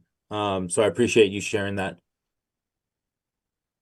Okay, I'd just like to make one quick comment and then we'll go to public questions. But yeah, having heard of all the sort of concerns about tonnage, I think it would be, if we're going to keep track of that sort of thing, I think it would make more sense to do it tonnage per acre, because correct me if I'm wrong, but don't we have more acres of parks in this county than a lot of the other counties? Because that by itself would tend to mean we would be using just the absolute tonnage would just be higher just because we just have more parks. Is that not correct? Yeah, Gus, I appreciate you bringing that up. I think that's a fair way for us to measure and report that. I'd want to be able to sit with Hannah, Evan, and Grace and others in our natural resource management team to really structure how that makes the most sense.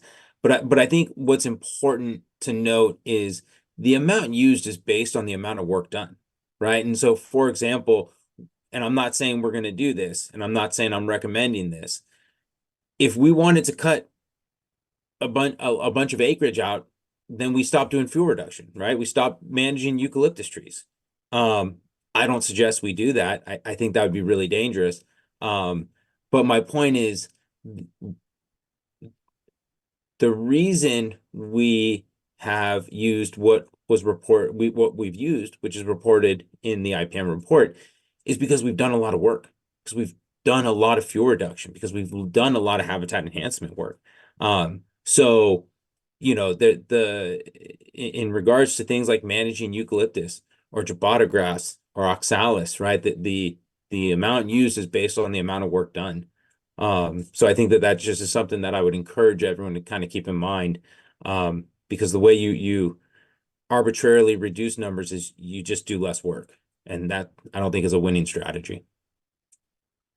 Must be a way to factor that into the kind of tonnage per acre sort of calculation based on the amount of acreage that you're actually working, and then that sort of cuts that out as well.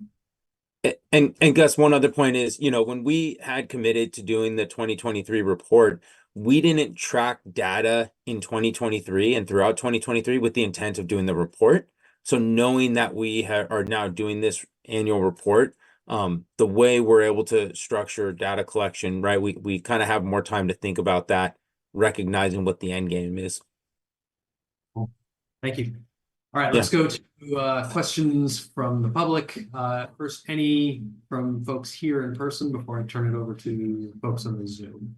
Anyone questions for Nicholas or his team? Actually, yes, I do. Go ahead. Yeah, go ahead, please. I'm Todd McGee from Ontario. Question on the chipping of the trees down in the Marada area. Did you say you're going to chip those and spread the chips on site, or because that's going to be a lot of chips, and I'm wondering, will that impact the vegetation in that area? It seems like it's going to, well, kill all the grass and plants for a while. Where will those chips go? No, we're only going to chip and as mulch on the disturbed area. So basically from the firewood that cuts through north to basically where the eucalyptus begin. So just that project area that is pretty much now encapsulated by the silt fence. And so we won't be laying it on any undisturbed grassland. And if we have excess chips, then we'll need to make a decision at that point about off-hauling or using for another project. Okay, thank you. And a second question on the down at Fitzgerald on the new picnic table areas. Is there a design available for that? And my specific concern was when those trees all came down, it used to be very shady. At least there was some shade cover in that space. And now, of course, it's bare, and I understand why that is. I'm wondering, will there be any shelters or covers over those picnic tables? Because it is kind of nice to gather in a place where you're not being rained on during the winter months. But I'm sure there's a design that's available that would answer that question. Yeah, happy to answer that. So there, we have a plan. We have to make some changes to it based on Dan's comments today, with regards to color of surfacing, but there is no shade structures proposed for that location. And that really goes back to kind of what I was saying originally, which is we want this to be a place where groups can meet, where people are able to have a seat, eat as necessary, but definitely not wanting to turn this into a location where people go to, barbecue for the day or throw birthday parties. Given what Fitzgerald Marine Reserve is, which is again an education and research facility, and not so much a recreation facility. Okay, I understand. I've led groups down at Fitzgerald, principally Cub Scouts, and we typically at the picnic tables. And when it's raining, it's really nice to be able to have them sit in someplace dry while you give them the instructions. But I understand it. The design's done. Thank you. Thank you. Okay, so any others from in the room?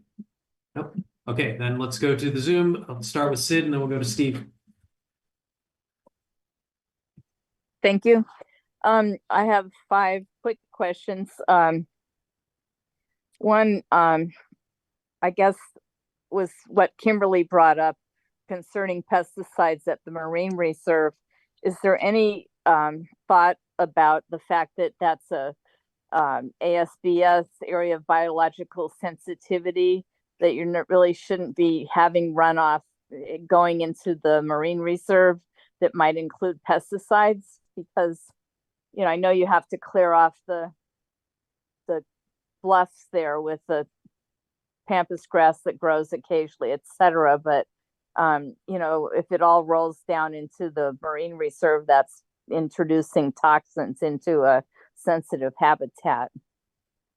So I don't know if you want to wait till I've asked all my questions or answer them as I go. Yeah, Sid, why don't you go ahead and fire off all 5? Okay. On the Tanitas Creek parking lot, what's the capacity? I think originally it was 60, but I don't know if it's changed. Parking capacity at Tanitas Creek Beach. Yeah, I thought you were going to fire off all 5. Oh, I'm sorry. You're right. Okay, and then regarding parking at the Marine Reserve, last winter I noticed that a lot of docents and just regular members of the public were parking along Cypress instead of over at the normal place on California. And it might have been because the bridge was out of commission, but they made a lot of muddy ruts along the shoulders of Cypress. And I don't know if that was something that the park staff designated, that they should start parking in alternative locations closer to the staircase, or if it just happened. But later in the year, the ruts became so muddy along Cypress. DPW had to come and kind of resurface those unpaved areas where people were doing ad hoc parking for the Marine Reserve. And I just wondered if that was something that you guys had directed, or if it was just an ad hoc situation that's going to go away now that the bridge has been reinstalled.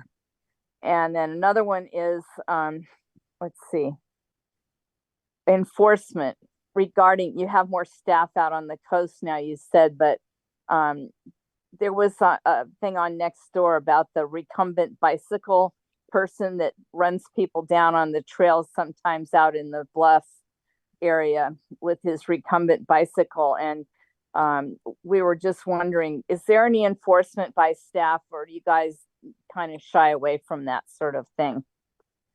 And my last question is, there was a presentation on Tuesday at the Board of Supervisors showing the Midcoast Park Trust Fund Parks Mitigation Fee Trust Fund is up to $249,000 now.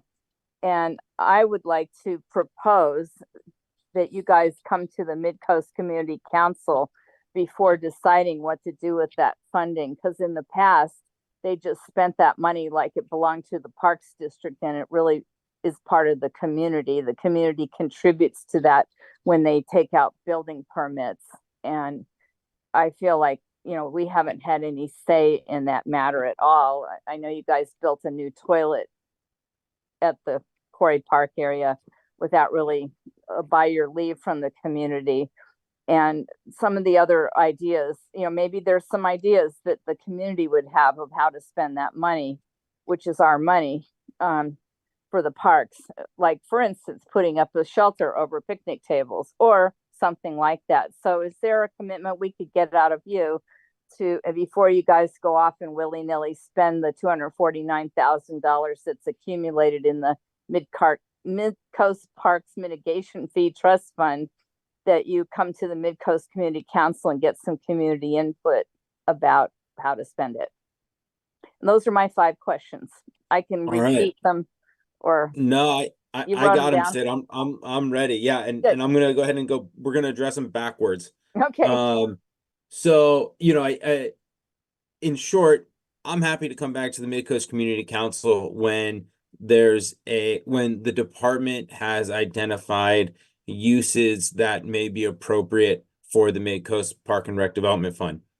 But I also strongly disagree, Sid, that the community hasn't had a say, because the last time we spent money out of that was for the Quarry Park Pump Track, which in the 14 years I've been coming to Midcoast Community Council meetings, the most attended meeting was that Quarry Park Pump Track meeting.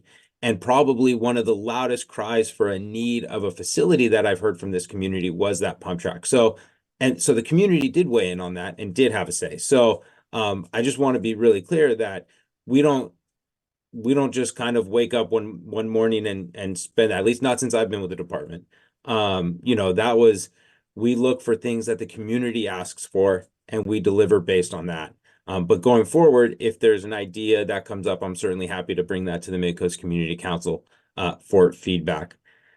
And then with regards to well, Sid, now I'm going out of order because I talked so much I forgot what number 4 was. But your Chinita's question is correct. It is 60 for the parking stalls. As far as enforcement goes, we are very familiar with the recumbent bicyclist. We have had numerous conversations with the recumbent bicyclist, and we do enforce the rules accordingly based on limitations of what staff is able to enforce and how staff is able to enforce. But we have had numerous conversations with the gentleman who rides that bicycle, and we have had we've had many opportunities to make it very clear what behavior is acceptable and what isn't. But there's no kind of tickets that are given out for that kind of activity. Because we are not there when it happens, there's no type of citation that could feasibly be given out and defended. Okay. And then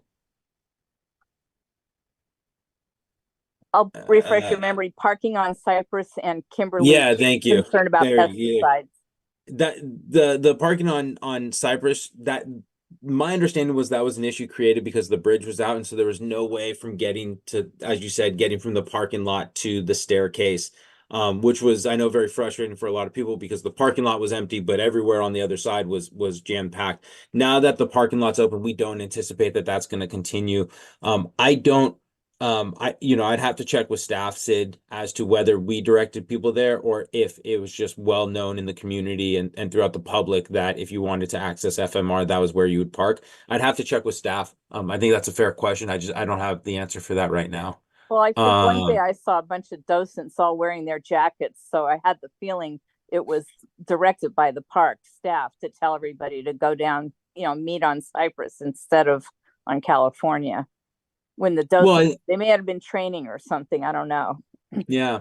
I don't know. Did you talk to anyone on the department, on staff? No, I saw them as I was turning the corner there where airport makes the bend. It's one. They were walking in from Cypress, and they all had their jackets on, the Friends of the Marine Reserve. Yeah. but that's okay. It's more the muddiness that was left by all the extra Yeah. visitors using that spot. It's not Yeah. paved. It's not even packed gravel. It's just mud. Oh, well, Yeah. it got to be mud in the winter.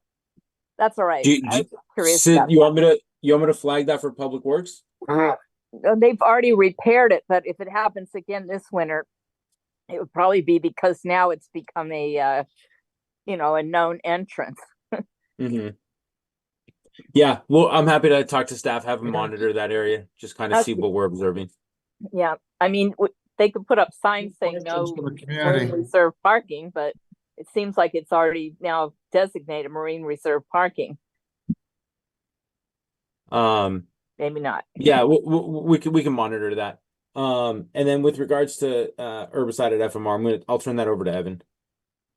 Yeah, thanks. I can just quickly address that comment about concern over runoff or drift in the marine reserve and nearby areas. So in short, of course, we are only doing targeted spot spraying, so our treatments are already minimal, and there's low environmental persistence at the levels that we're using. And in addition, we're applying in a manner and conditions that prevent drift and runoff. So for example, we do not apply in any kind of high winds. We do not apply if there's rain forecast. And so we allow that time to sit and dry on the foliar matter that it was applied to. And then drift and runoff are really minimal, low concern after it's already dried. Good. I'm glad to hear that. Okay, that's all my questions. Thanks a lot. Thanks, Sid. All right, Steve, you're up. Yeah, hi, hi, Nicholas and crew. Thanks very much for doing this presentation. And I was looking, I just want to be very brief and kind of echo Kimberly's comments. And the reason I just wanted to say something was because I noticed, well, I noticed that looking at the table at the end of your report that Quarry Park is really the second biggest place in the county where you're applying pesticides or herbicides, I should say. And after San Bruno Mountain, and the only other two places on the coast I see which seem pretty trivial are Pillar Point and one other place, Murata Surf. But the reason, but I think because Quarry Park is so heavily applied with the herbicides, that emphasizing what Kimberly's saying about keeping more metrics on that and seeing the transition over time, I think would be very helpful. The quantities, the ounces are pretty high also in Quarry Park, but I understand that those are pretty large areas. And I see just about everything you're doing is spot spraying or cut stump, which is also kind of nice to see. And the things that you were just talking about earlier, what Evan was talking about earlier, it sounds like you guys are doing kind of best practices and all this stuff. That's kind of what it sounds like to me, which is very encouraging to hear. So I just appreciate the effort you guys are making and the direction you're trying to go, and appreciate more metrics in the future. Thanks very much. Yeah, absolutely. Thanks, Steve. Appreciate it. Awesome. Thanks, Steve. Melinda? Sorry about that, just a second. Yeah, so I want to make a comment on the pesticides because, as you know, my coalition of Elgonaut Advocates, Non-Toxic Neighborhoods, and Protect Our Watersheds SMC have been trying to work with the park and Supervisor Mueller on actually several things regarding reducing pesticides. And we are the ones that brought it up. And as far as I know, we're the ones that requested this annual report. I can't remember who you said did request it, Nicholas, but I want to say thank you for your work on this report. I do agree that you seem to do a lot of great mechanical work and experimentation, and you do seem to use some toxic herbicides. One of them is glyphosate, and what comes along with some of the inerts that you add to your products to create spreading action are PFAs, forever chemicals, and POEAs, which are 3,450 times more toxic than glyphosate. So you say there's no way to reduce the herbicides if you do a lot of work, but best practices show you reduce it by using non-toxic herbicides, which it doesn't show the parks have tried using yet, or other more technological advanced mechanical means which are available, such as things called root zappers. So why also can't you use some of the park's trust fund and figuring out how to use organic herbicides first before relying on synthetics, if ever. And I also do know about the latest reports that Greg was mentioning that Monsanto, now known as Bayer Envu, has done a regrettable substitution with glyphosate. So the parks, because we pulled public records, we do know the parks uses several types of products with glyphosate. Some of them are Roundup. It is possible because on non-ag land or not for non-ag products, designated products, they have switched out glyphosate and are now adding ingredients that are, some of them, I don't remember the names, 45 more times more toxic. And in some of those ingredients, they're using diquat, which is 200 more times toxic than glyphosate. And keep in mind that glyphosate itself has been in the news, and there's lots of lawsuits about that. So that is the very reason that they pulled it. And the other thing about glyphosate is in ultra low doses, it has been shown to cause human DNA damage and endocrine damage, humans and in animals as well. So it's like, think about what we're putting out there. It's not for a one-time thing once, a year. It's repeated usage, whether it's several times a month in a year but then it happens every year because we're always going to have this war on invasives, right? And we're always going to have fuel reduction. So best practices that are actually being used right now are using organic herbicides, if you have to use herbicides at all, first. And then if you ever have to use synthetics, sometimes they're being used. But many of the municipalities that Non-Toxic Neighborhoods is working with are actually, as Kimberly suggested, and as we have been discussing here at this meeting, they're actually tracking the usage and they're trying to reduce, and they show reduction year by year. So that is how it can be done. It's disturbing that several products containing glyphosate and PFAs are being used on our parklands. It's not a one-time thing. And then in the actual IPM report, it is a liability that there is justification for glyphosate use in it. And I think that needs to be removed. That is the reason that Bayer Envu has removed glyphosate from a lot of their products, but not all of them. It's a regrettable substitution. So I don't think that when you create your own IPM and you say you're going to use the least toxic option, that if you haven't tried organic herbicides, that you are actually following your IPM. So I look forward to hopefully you guys tracking your pesticide use and reducing it over time as a goal. And these are things that Marin County and Irvine is doing. I think we need a reset. Our supervisors and our public officials they took an oath to protect public health and safety, and we need to do that. So these are not the least toxic chemicals that you are using, and this needs to be changed. So we want you to work with Non-Toxic Neighborhoods to learn which herbicides are the best and that are organic and that are least toxic to the environment. And that's all I'm going to say about that. But I did want to add on that at the Marine Reserve, I think trees should be replanted there. Why are the trees not being replaced? Research says that tree canopy is very important to cooling towns and helping cool the climate and helping reduce flooding. So whenever we're taking out trees, I think we should be replacing them with trees, appropriate trees. And why not cypress trees again in that area? It doesn't really make sense to me on your answer on that. Thank you. Yeah, I guess, on the FMR matter, we're intentionally looking to replace first with native vegetables. And the determination was, given the wind tunnel that we have there, it's, just was not the right location for any type of tree species that's going to grow to a large size that then becomes a public safety threat again. Instead, we wanted to highlight the native vegetation that you would find in that area, of which Monterey cypress is not one of those. So that's the reason why. I would argue that trees also make great wind blocks, and those trees were there for probably over 100 years. So any small trees you put in aren't going to get that big very fast.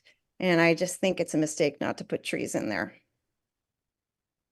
No, I appreciate that. And as for the comments on the report, we're happy to, to be clear, we're the ones who committed to doing the IPM report. We pitched that. We said, look, we want to be more transparent because we were told that people wanted more transparency. So we said we're happy to do an IPM report. As for organics, we're having active conversations with our pest control advisor regarding organics. The data out there on organics is not that they are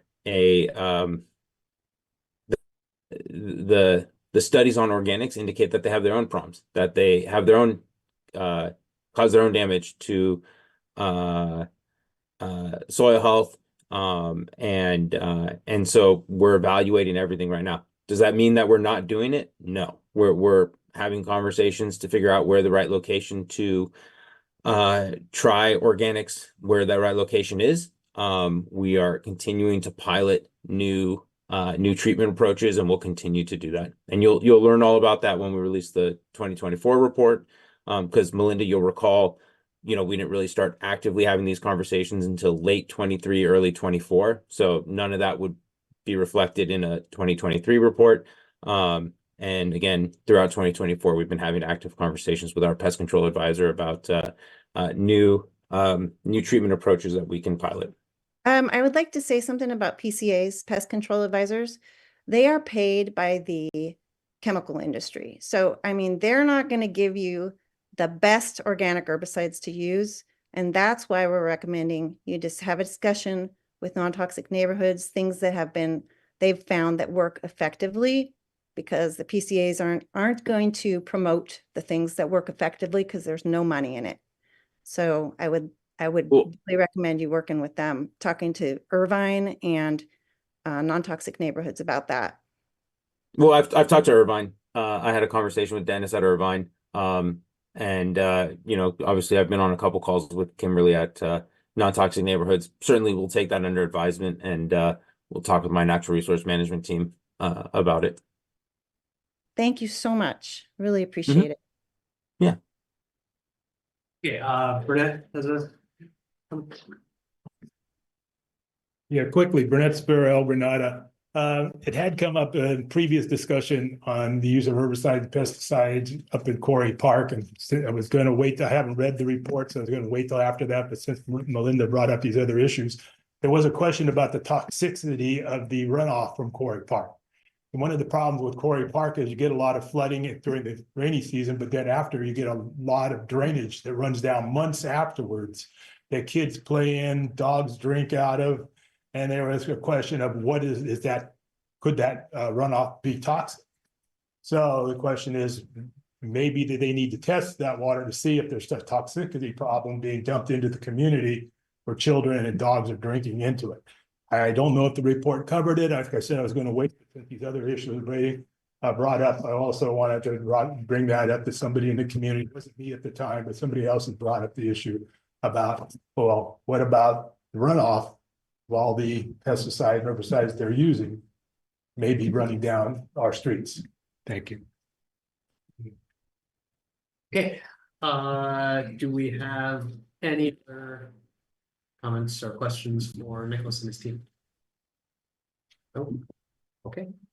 Nicholas, always a pleasure to see you. And Evan, thank you so much for coming and speaking to us. And look forward to working with you again in 2025. Thanks, y'all. Appreciate it. Thanks for having us. Good night. Thank you, Nicholas. Thanks. Later, y'all. Take care. Good night. Good night. So now we get to. I don't see Lynn on. Yes, so Len very graciously decided he would be willing to withdraw his agenda item and do Great. it in January. So Yeah, I was gonna ask to have it reordered. I thought that would be a popular piece of news. Okay, which gets us then to we have some vacancies we need to fill. I want to say a couple framing things, and then I know Kimberly has some process things she wants to bring up. First framing thing is it has always been the case that ultimately the choice of who ends up on this council rests, the prerogative for that choice rests with the Board of Supervisors. They have historically, and I think will continue to accept our prerogative to give them a recommendation. We are an advisory council. So we can advise the board on who we think ought to be on the council in the next year. And I think that they will take that very, very seriously. But in the end, it is their prerogative to make the actual choice. And that has always been the case. So I just want to make sure that everybody understands that about this process. That said, I think we should listen to what everybody has to say who's interested in being on the council. And if we want to make some recommendations, we can certainly make some recommendations. We will need to figure out exactly what, since we unexpectedly had a profusion of interest in being on this council, which really melts my heart to see. But we'll have to think a little bit about how it's obviously a little bit more complicated to make the choice when there's 10 candidates for 3 spots versus 3 candidates for 3 spots. So we should figure that out, I think, before we hear from everybody. And then just one final framing thing, just zooming out a little bit, which is we should have been having the meeting 6 months ago, so that we could say to everybody who, once we heard from them and said, yes, we think you could be a great council member, we'll help you get your name on the ballot so that ultimately the community could choose. Because the best way to have done this would be for the community itself through the election process to have chosen who the members were versus us as a council or the board of supervisors. And the fact that that didn't happen rests on my shoulders because I am the chair of this council and I fell into one of the most elementary leadership mistakes, which is to be so focused on, we dealt with a lot as a council this year, and there was always just something coming next, and always dealing with the very next thing that's happening just caused me to lose sight of some of the bigger picture, longer term things that we need to be dealing with, like for instance, having a meeting like this, getting the interest out there so that we could go through this process the better way. And so my gift to whoever will be chair in 2026 will be to loudly agitate to make sure that we have a meeting like this in June of 2026 so that everybody who's interested can be on the ballot and we can do this the way it really ought to be done.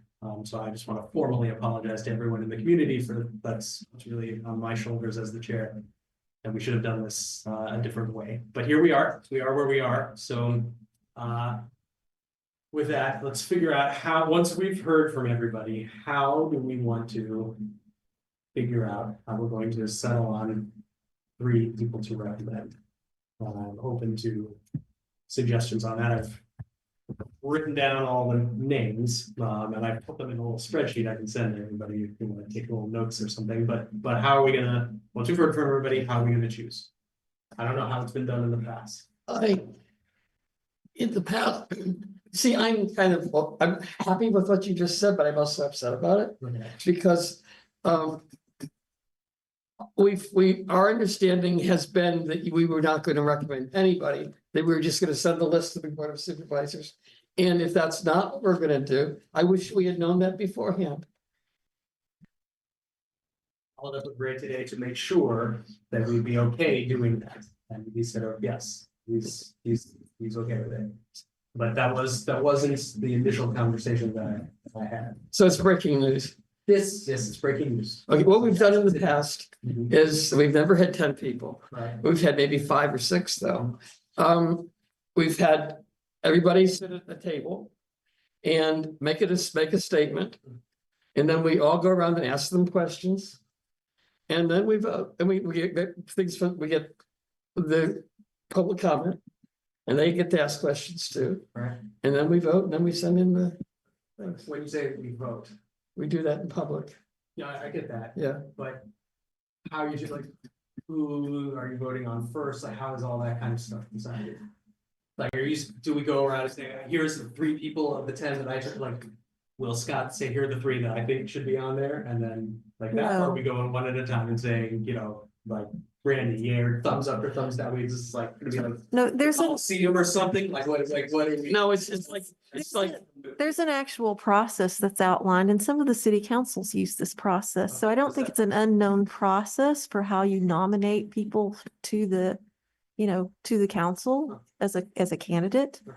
So I don't think it would be a big deal to look at those processes or look at the ones that we've used in the past and nominate them according to the process. I mean, what was the process we used in the past? So from what I remember, and others can You know, the correct me date if I I'm can look wrong. it up right now, because I was the secretary during that. So- Well, I mean, not just the last time this happened, but going back in time. If there's somebody who can speak to that, that would be great. But my understanding is that council members nominate, each council member nominates someone if they choose to for the, to be one of the candidates for the council. And then a vote is taken. Someone seconds, a vote is taken, and you do that for each slot. you could vote, at times we voted like for 2 people, like you get 2 votes. Like Susie and Joe, and then you add everybody up.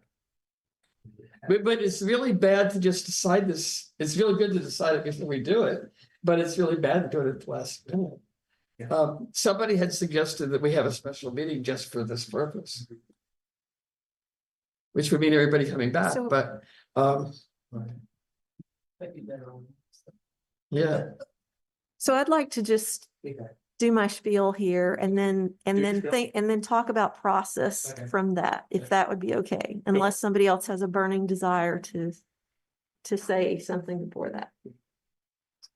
Can I just say, I really respect your desire to have like processes outlined. I think it's a little discouraging to be here amongst a group of my neighbors and learn this breaking news.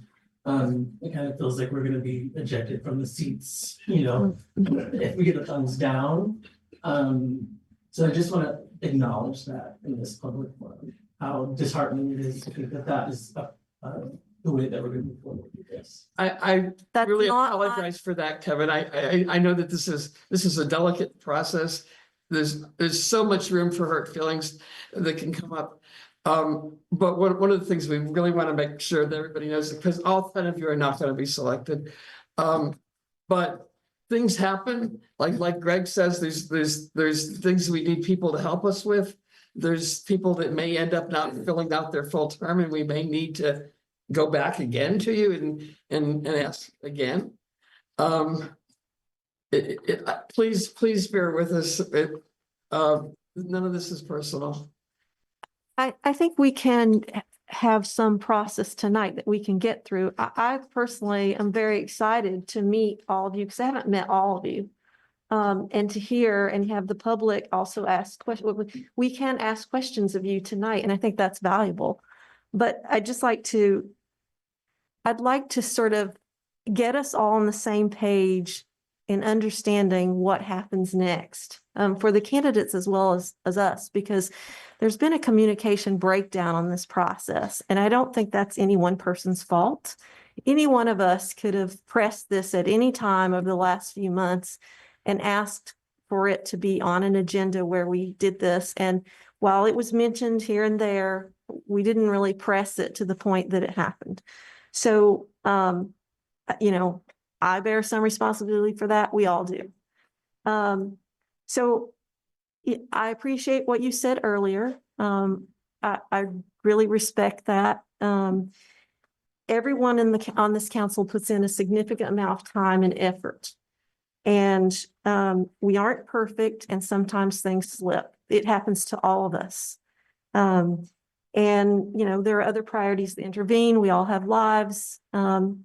things change day to day. There aren't enough hours in the day, and we all have a lot of responsibilities to cover. So we're all trying to do the best that we can, and I think we all understand that. One thing I want to talk about in terms of this process, though, is also the role of the chair and the vice chair, which I think is something, beyond this meeting, we need to talk about what that role is according to our bylaws and our guidelines, our policy guidelines, so that we all have the same expectation for what those roles are and how those people who fit in those roles operate. We need that shared understanding, and that's something we have not had throughout this entire year on elections, on outreach to candidates, on any number of processes that we've tried to engage in on this council. We have never gone into any of this, at least from my perspective, with a shared understanding, and that is crucial to the operation of the council and how efficient we are and how well we communicate. And how well we get things done, just, the end result. So, I can tell you that my understanding of the role of the chair, and this is not aimed at you, this is aimed at anybody, all of us, is that person facilitates the work of the council. That person is supposed to facilitate all of the council members coming together to do this work and to listen to the community and to make, to communicate that to the supervisors. So to me, that's the really important. And the other important piece of that is that it all be transparent. That's how we work should be very transparent. You joke about that with politicians, but I think as an advisory body, more than anything, we have that obligation to be transparent in these processes so that we know exactly, and the community knows exactly what we're communicating to the supervisor. So when you think about that, there's been a tendency, and I think part of it is because we all aren't clear in our understanding of these things. We don't have that shared understanding, is that people have stepped into that role and they've just run with it, which is good in some ways. But then there are these unilateral decisions that have been made at various junctures that did not allow the council to take a collective decision. And I think that's very important. Administrative matters are very different from policy matters. And so that's a distinction that we need to keep our eye on when those kinds of decisions are happening. And in this case, I think this is one of those decisions that we were all scrambling to understand what was happening, what needed to happen when, and then decisions were just being made out of,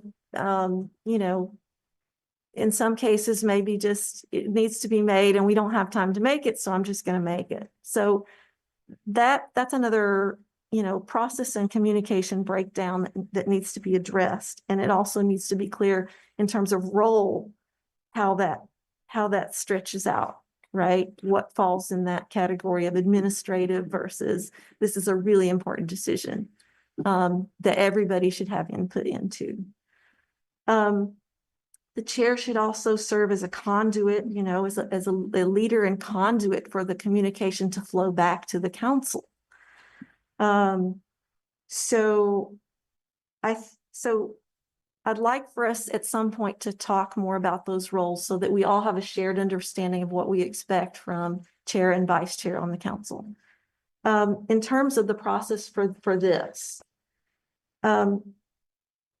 filling these vacancies, there's a clear progression and process for it. And we find ourselves at this juncture where we now don't have it. We haven't had that till now. And so we're sort of starting from now. And ideally, you would, at the outset of the year, articulate a clear process that's planned, and have junctures at particularly targeted meetings where steps would occur. And I think that's what I'm going to propose for 2025, that we do this starting with our retreat. For this particularly, you would have a council discussion about process and what is needed and expected, and have and come away with that with a shared understanding of what those things are, and have it be clearly articulated in writing in the minutes. At that point, then vacancies are posted at the county level, which just happened a week ago. And MCC outreach sort of occurs tangentially, if not all year round. And so that starts the clock ticking when those vacancies are posted. I, for some reason, can't remember how many days. Maybe you could remind us how many days from the point, or Marisol could tell us how many days from the point vacancies are posted, that we can then move forward. Like, when does that clock start for when we can actually consider candidates? I have to check with the clerk. So, but I'm assuming that is a deadline that we have to adhere to. Are you referring to the election deadline? No. Well, no. So there's an election deadline, but when you post a vacancy, whether it's for an election or for an appointed position, there's a set number of days that it has to be posted for, to allow the public to respond. Yeah, I have to check with the clerk. I don't have that information right now. So it'd be great if you could clarify that for us. So we don't even know if we're in the window. I don't think we do know that. Yeah, I can't be sure about that.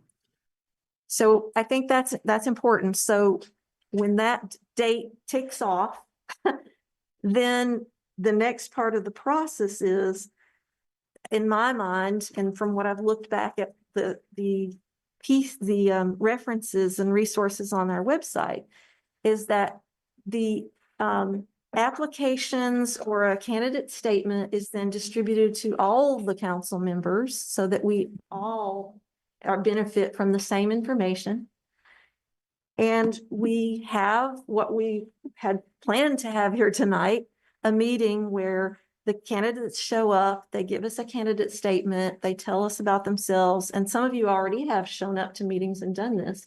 And then the public, that we have a chance to ask more questions, and the public has a chance, crucially, to ask their questions. I don't think that part should be skipped. That's really important. Right. And the other important thing to me is that our role as a council is to advocate for the community.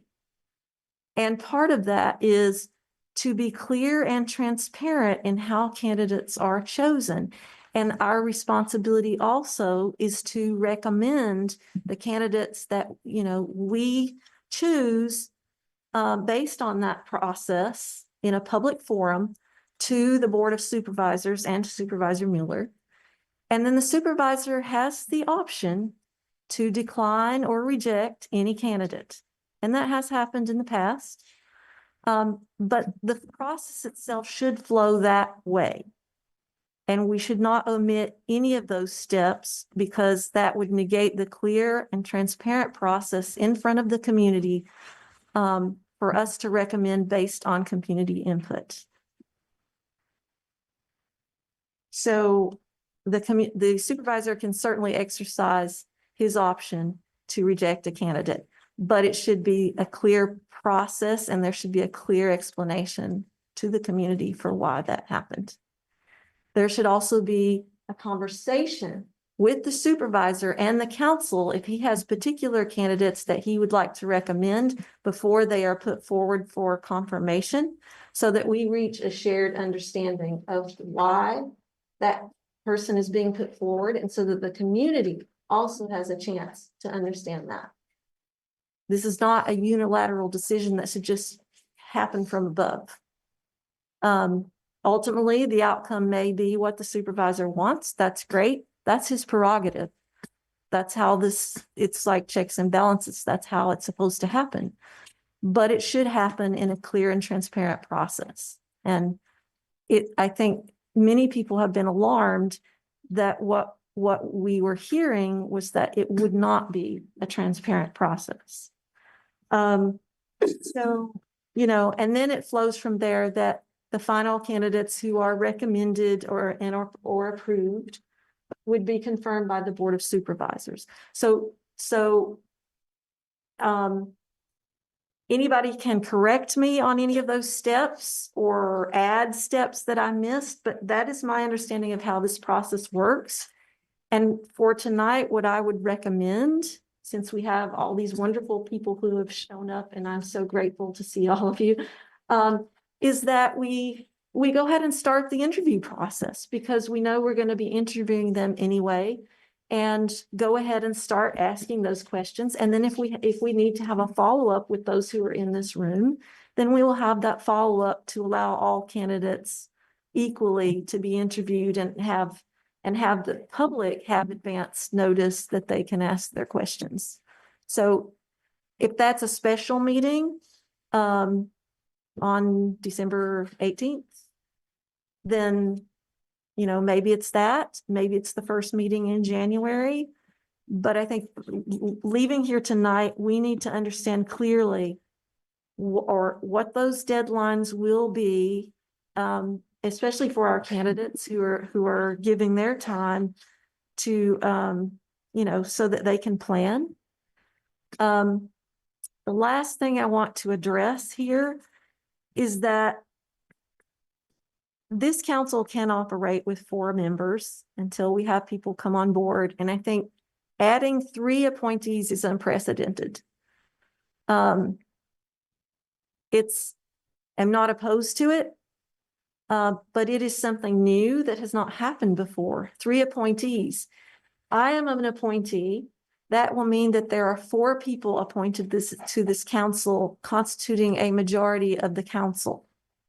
That's a difference than being elected. And I'd like to look into that, because it's a question I have of how do you preserve the council as an elected body by the community, you know, if you end up with so many appointees. So I'll just throw that out there, because it's a question I would like answered, and maybe it's a question for Tim Fox.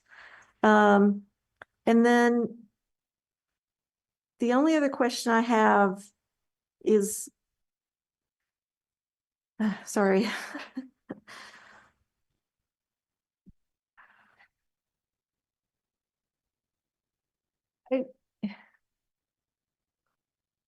So much that I'm a little flustered now. I guess the last thing is that I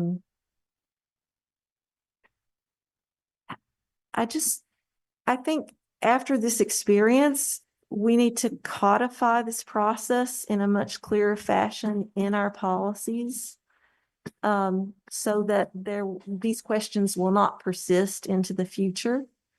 So to set up a process to do that is important. And then I guess the other point I was trying to make is that the election of new officers then happens. And you made the point to me, which I respect, that the new people who come on board should have the opportunity to be part of that process. I don't disagree with that. But there is a problem with that, in that if this process drags out past January, then we are continuing to go along, potentially without a vice chair, which I think is a problem. We're going out with only one officer in a position. The others are continuing in the positions they have. I don't know if that will be a burden for some or not. It might. So that's my problem with that, is that it shouldn't drag out. And if we anticipate that having new people on the council means that we might potentially choose officers who are new, I wouldn't be opposed to that. It would concern me a little, just because it takes some getting used to being on the council to sort of figure out how to operate and do that job. So I would skew towards somebody who's experienced. At the same time, you know, I'm happy for whoever we think would be the best person. So it's not about the democratic process per se of choosing new people to lead. So that's a big concern that I have. And in voicing that, I would like to suggest that if this process for getting people on board drags out past January, that we go ahead and instill new officers. Are you done? And I am now done. Thank you for humoring me. I want to support what you said. I also have in front of me the ordinance from the Board of Supervisors that addresses this whole process. And because I'm trying to make sure we're in the window. The window actually, it says that the vacancies have to be posted no earlier than 20 days before and no later than 20 days after the vacancy occurs. So we're okay there, I think. But then the actual window part is that the final appointment to the board, commission, or committee shall not be made by the legislative body, Board of Supervisors, for at least 10 working days after the posting of the notice. So the posting of the notice was last week. When do they think they're going? Well, we have to come up with our list of candidates. Opportunity for the board to make a decision is their meeting, which is on January 8th, I think. Okay. So we're good with the second item also. So we're okay. We're within a window. We're okay. We don't have to worry about that. So we're 10 days now after the posting? Is that what you're saying? It has to be, the Board of Supervisors will act on the nominations at least 10 days after the posting, and it will be at least 10 days after the posting. We can go ahead and do whatever we want in the meantime. So we're good there.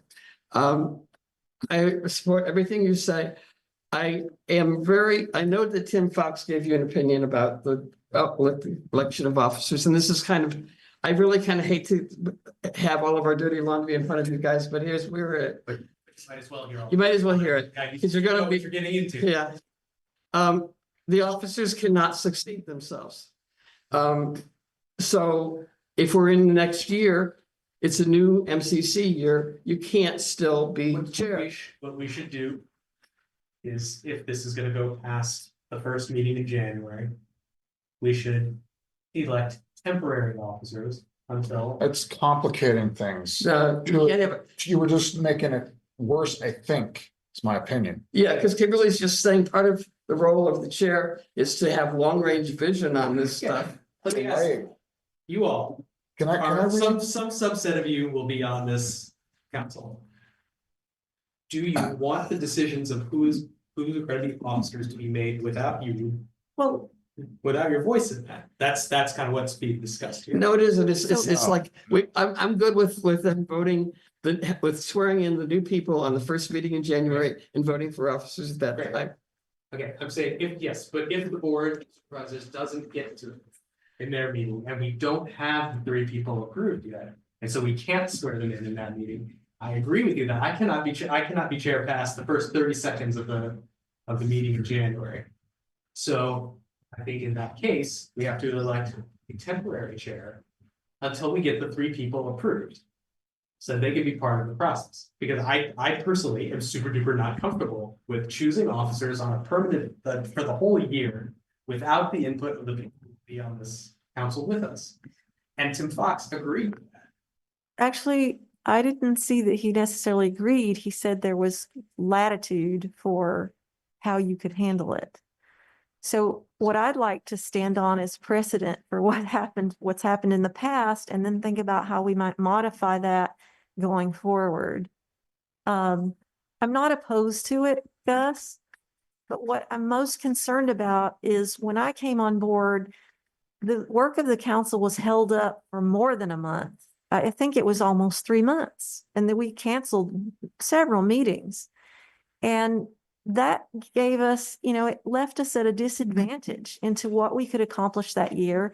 Our meetings were excruciatingly long and packed with stuff because of delays.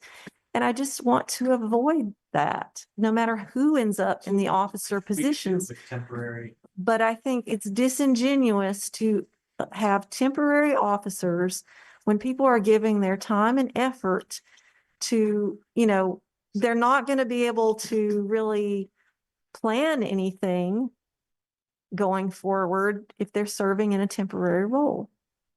I'd like to read the letter that came today from a past MCC member. I think, did you all get it? Yeah, we all got it. I have not seen the list. She wanted it read. She asked to have it read into the record. Go ahead. Okay. read it. And who is the author? So the letter is from Deborah Lardy from Montera, addressed to Midcoast Community Council and Supervisor Ray Mueller. Dear MCC and Supervisor Mueller. Just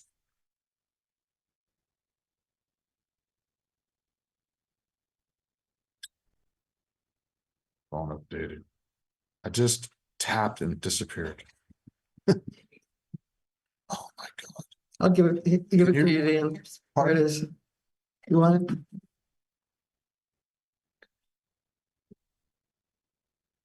Okay. Dear MCC and Supervisor Mueller, I am a resident of the coast side in Montera. Several years ago, I served on the MCC. At that time, when a vacancy occurred, the MCC always interviewed possible appointments prior to the county and made recommendations. The appointments are intended to represent the community, and with the lack of an election, this process is especially important for community representation. I see the issue on the agenda, and I am concerned that this process might be circumvented by perceived time constraints and several applicants for 3 openings on the council at year end. It is critical that historical process be followed at this time. And the council interviewed and recommended applicants to the Board of Supervisors. Changing this to reduce or eliminate the role of the council prior to appointment would decrease community input and set a precedent going forward. Please do whatever is necessary to preserve the role of the current MCC in approving applicants. A special meeting for this purpose should be held. I think the first thing to do is start asking about that. And it sounds like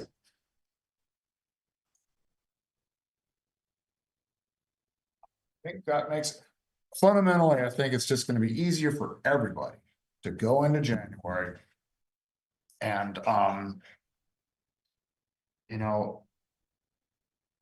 the potential new MCC members would have an idea, and hopefully it'll just go smooth on the first meeting of this January. But I think we should be proactive instead of dragging our feet and slowing, because I would have liked this to happen sooner, but it didn't. So let me ask. And there was just a lot of misinformation moving around, or lack of information. So let me A lot of people ask you, Kimberly. First off, we need to resolve the issue of the chairperson. That's important, right? We need to make a decision on I don't that. think we have to resolve it at this meeting. Yeah, that's not something to try to resolve at this. And the clock is ticking. So what I would propose at this meeting is that we hear from our candidates. Okay. We ask them some questions. The public asks them some questions. You posed a question to them about this process, and I think that's a very valuable thing to do, that maybe we could go around to each of you and have you tell us what you think about that process. Which would be a little separate from your interviews. So I'm not sure that that's appropriate either, in terms of comfort level, but it's certainly something I would like to know from the general public and from the candidates. I'm just not sure how appropriate it is now that I'm hearing myself say it, so. I'm just thinking. Could I say something, Gus? Yeah, go ahead, Greg. So, from a historical point of view, I only go back to 2018, when the process was interviews in that room. And then a vote was taken. Everybody was given 2 or 3 choices. They essentially gave a check mark vote, and then they were tallied, and then people were dropped off, and we re-voted again. I was one of the people who didn't make it back in 2018. They went through a process in public of winnowing the people out. And then, I don't know if you remember this, but back in March of 2023, we had received an email from Tim Fox describing the entire selection process. It's posted under the March 22nd, 2023 meetings. And he described a process where we nominate person A, vote on person A, then nominate on person B, which to me seemed crazy, but that's what the county council recommended. It's in writing. That was the process we were supposed to follow. I gather now something has changed. So I agree with hearing the applicants speak to their interest and ask any questions they want. But my question is, what is your new understanding with Ray Mueller? Are we supposed to today give him a list of recommendations? And remember what they told us earlier was they were going to interview the people, and I'm gathering that's changed. We're not following Tim Fox's March 23 process. We're not following the one I went through in 2018. Now we're following what? I think we're doing what you did in 2018, hopefully. Yeah, I think we should do what we did in 2018. I think since we have 3 slots, I think each of us should just here are the 3 that I think, and then we tally it up, like you said, and the top 3 vote getters should be. I think it's the simplest way to do it. But I would go for 5, so you have 2 alternates. all right, sure. Okay, this is all I understand. All right, I think we should hear from the candidate. Council of 17. Yes. I would love that. We can vote on changing the bylaws right now. No, that's actually a larger law. It's not something. Oh, too bad. All right. So we have to decide that. Okay.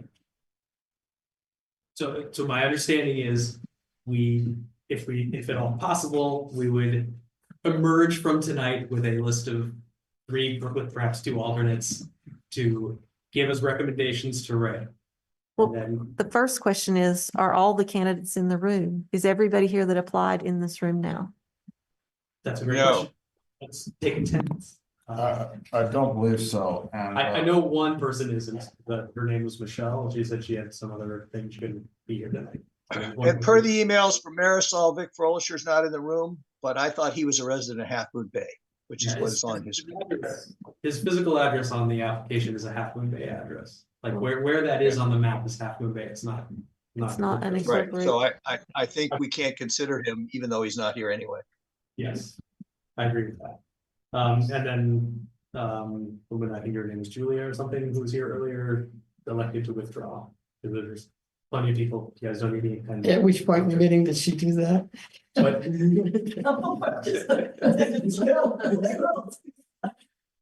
so that takes a couple off the list. That still leaves us 1, 2, 3, 4, 5, 6, 7, 8, 9 folks. So Randy, You can take me off.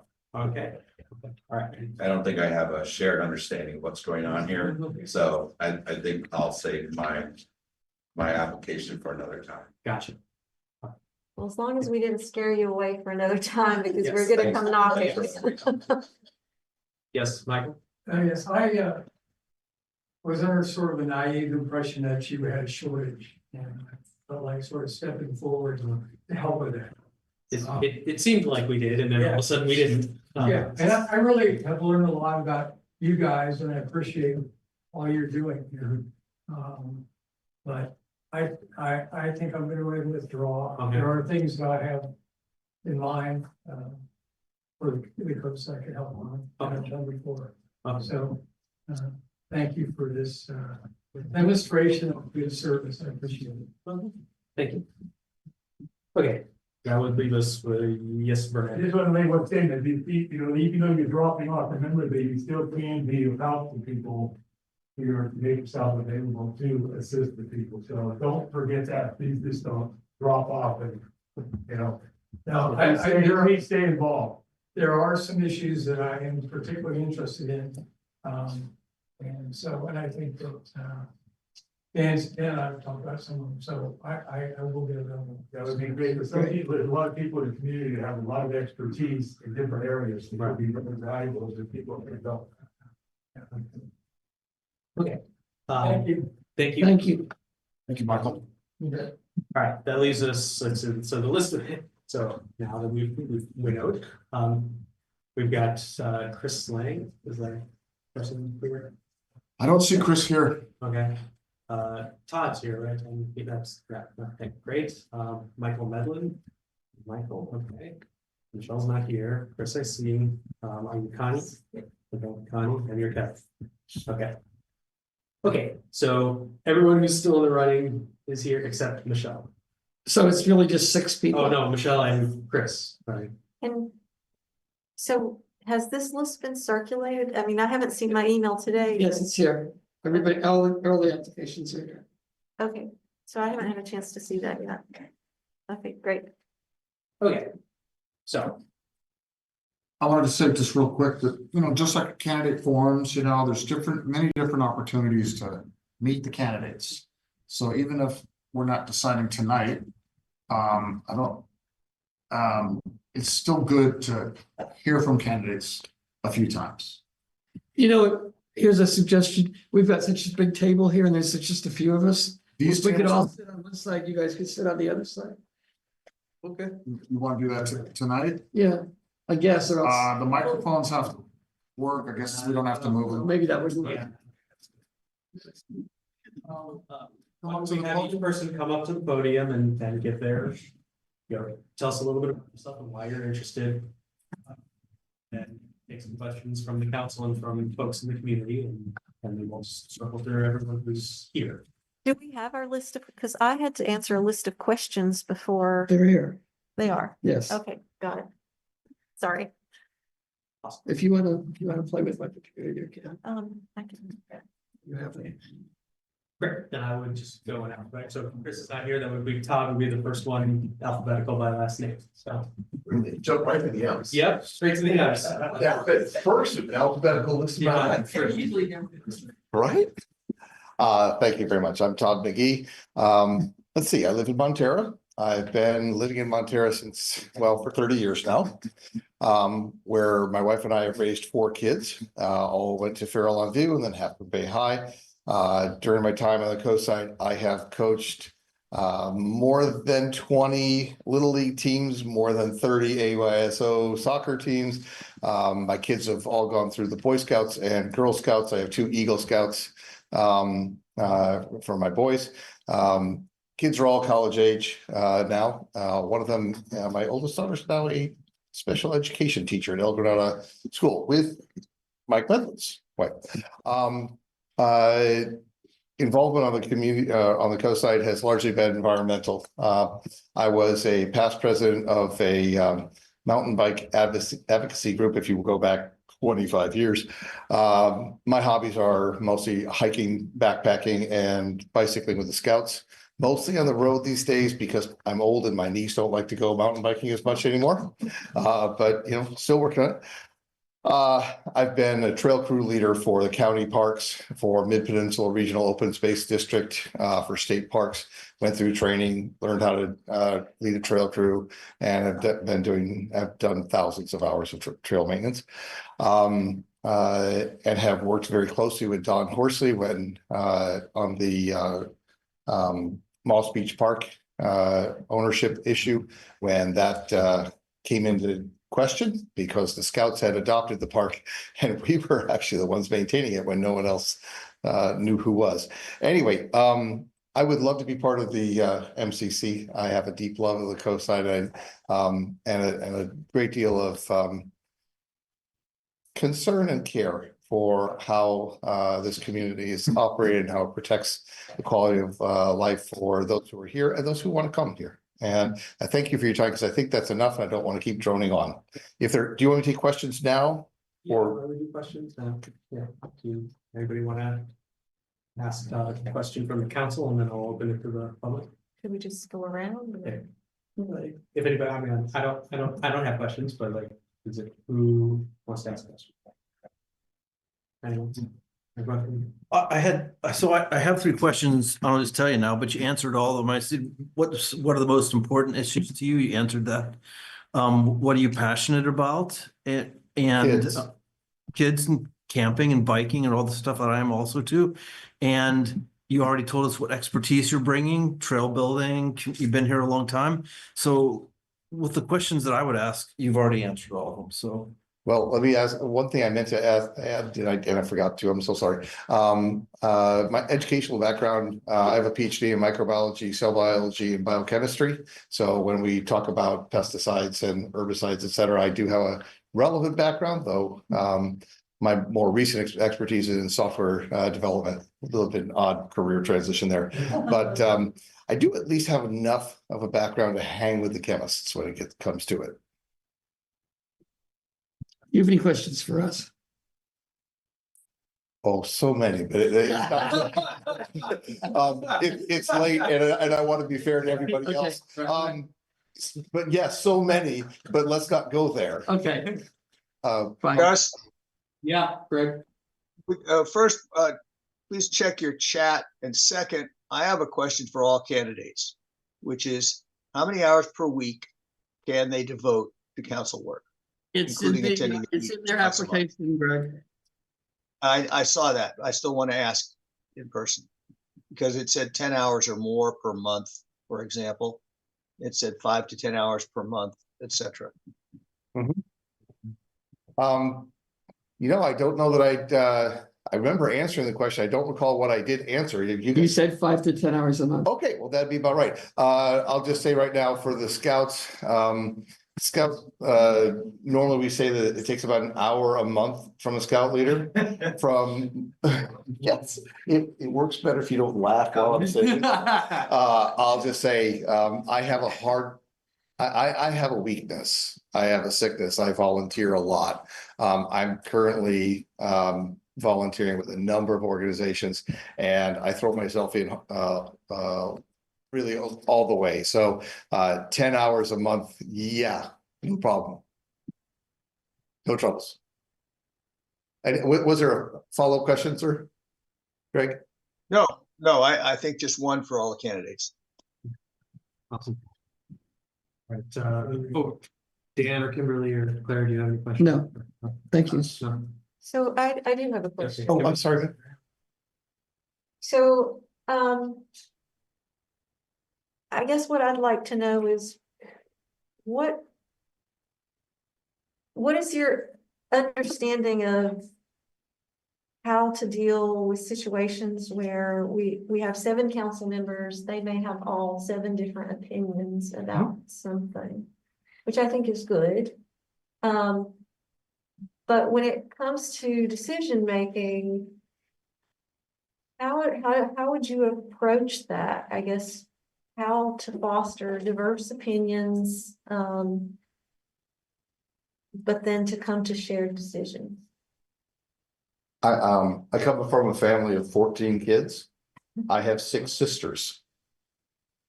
I'll just say, and those siblings come from 7 different racial backgrounds. So when you say diverse opinions, I think I'm comfortable. But my general approach, I manage software development teams that are distributed globally. We have a lot of issue resolution goes with general practice. Everybody gets to talk. Nobody gets to be rude. Everybody gets to say what they want to say and speak, as long as it's on topic, bring up any issues. We debate, we discuss, we try to throw out outliers because at some point the job is to make a decision. It's not to have the discussion, but try to find the answer is almost always somewhere in the middle. It's almost never at one end or the other. So largely debated good, in good spirit and in good faith, and honestly find an accommodation, because I don't have to win every fight. I just don't want to lose every one. And and I don't mean fight, but just an argument. That's my general philosophy, is try to find a win where everybody feels good about some aspect of the decisions being reached. And that's what I'm trying. Okay, and then I have one other question, and that is, sometimes what you hear from the community may be different than your personal opinion, essentially. Absolutely. How comfortable are you in representing the community in a decision, even when it goes against what you personally would like to see? I think that's the job. So if you're not comfortable with it, you shouldn't take the job. In the end, if you're hearing from the community, I want X, and it's a preponderance of opinion, then that's what you should advocate for. You should also advocate for what makes good sense. Because sometimes people get wrapped up in absolutes and say it has to be this. And again, I go back to the answer is almost always in the middle. And so trying to figure out what's the must have versus the nice to have, and it should not be an all or nothing. I don't believe I have a zero tolerance policy or zero tolerance policies. I think the answer is always in the middle, and there's always room for accommodation and compromise. And you have to advocate for that. Fair enough? Yeah. Renee, you have a question? I'm sorry, I didn't quite get, you said one of the parks that you with the Boy Scout had adopted. Oh, Moss Beach Park. So when it was built by the community, Yeah. there was a small number, basically 2 or 3, who were maintaining it. And then, as you would expect, their efforts, they couldn't maintain it. Yeah. And so the park kind of fell into, I don't want to say disrepair, but it was no longer being maintained. So the scouts stepped in because the kids would come to me and say, look, you know, the sandboxes are empty. All the sand has been thrown out.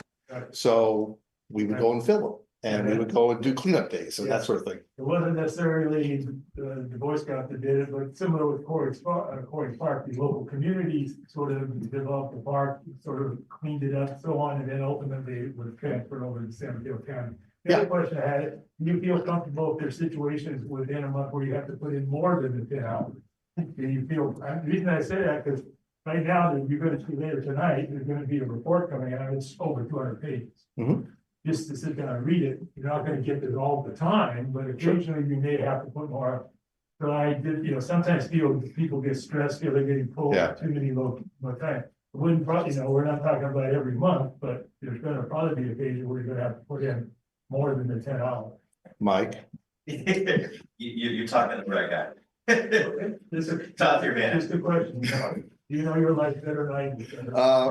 You're gonna be comfortable doing that, that's all. My wife is incredibly forgiving and lets me, you know, do the sorts of things I need to do. And that's usually the pressure is, hey, there's stuff to do for the family too. I put in the time and things. My wife is doing other things. So I throw me out of the house. Yeah, exactly. So, Okay. Sid, do you have a question for Todd? Yes, I do. 2 questions, actually. First of all, I wondered if you're the father that used to offer free flags back around 4th of July to the community. Was that you or some other individual? No, that's me. I thought so. Thank you. I got one a while back and I appreciate it. That was, I just thought that was a really cool thing that you did. Secondly, I would like to maybe make a suggestion that I liked your idea of having a little bit of a covering there for the Moss Beach picnic tables at Fitzgerald for kids sitting there, even they're just being instructed. It gets foggy there sometimes. It may not be rain, but it's misty fog, and it certainly wouldn't hurt to have some kind of an overhang. And the county has $249 of our Midcoast Parks Mitigation Trust Fund money.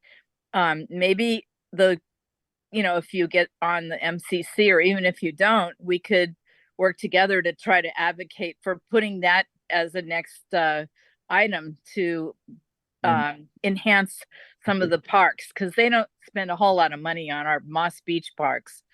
I mean, they do, but they're usually big DPW kind of things, like putting in a new bridge because the tree fell on it and stuff. But anyway, candidate stuff, not policy stuff.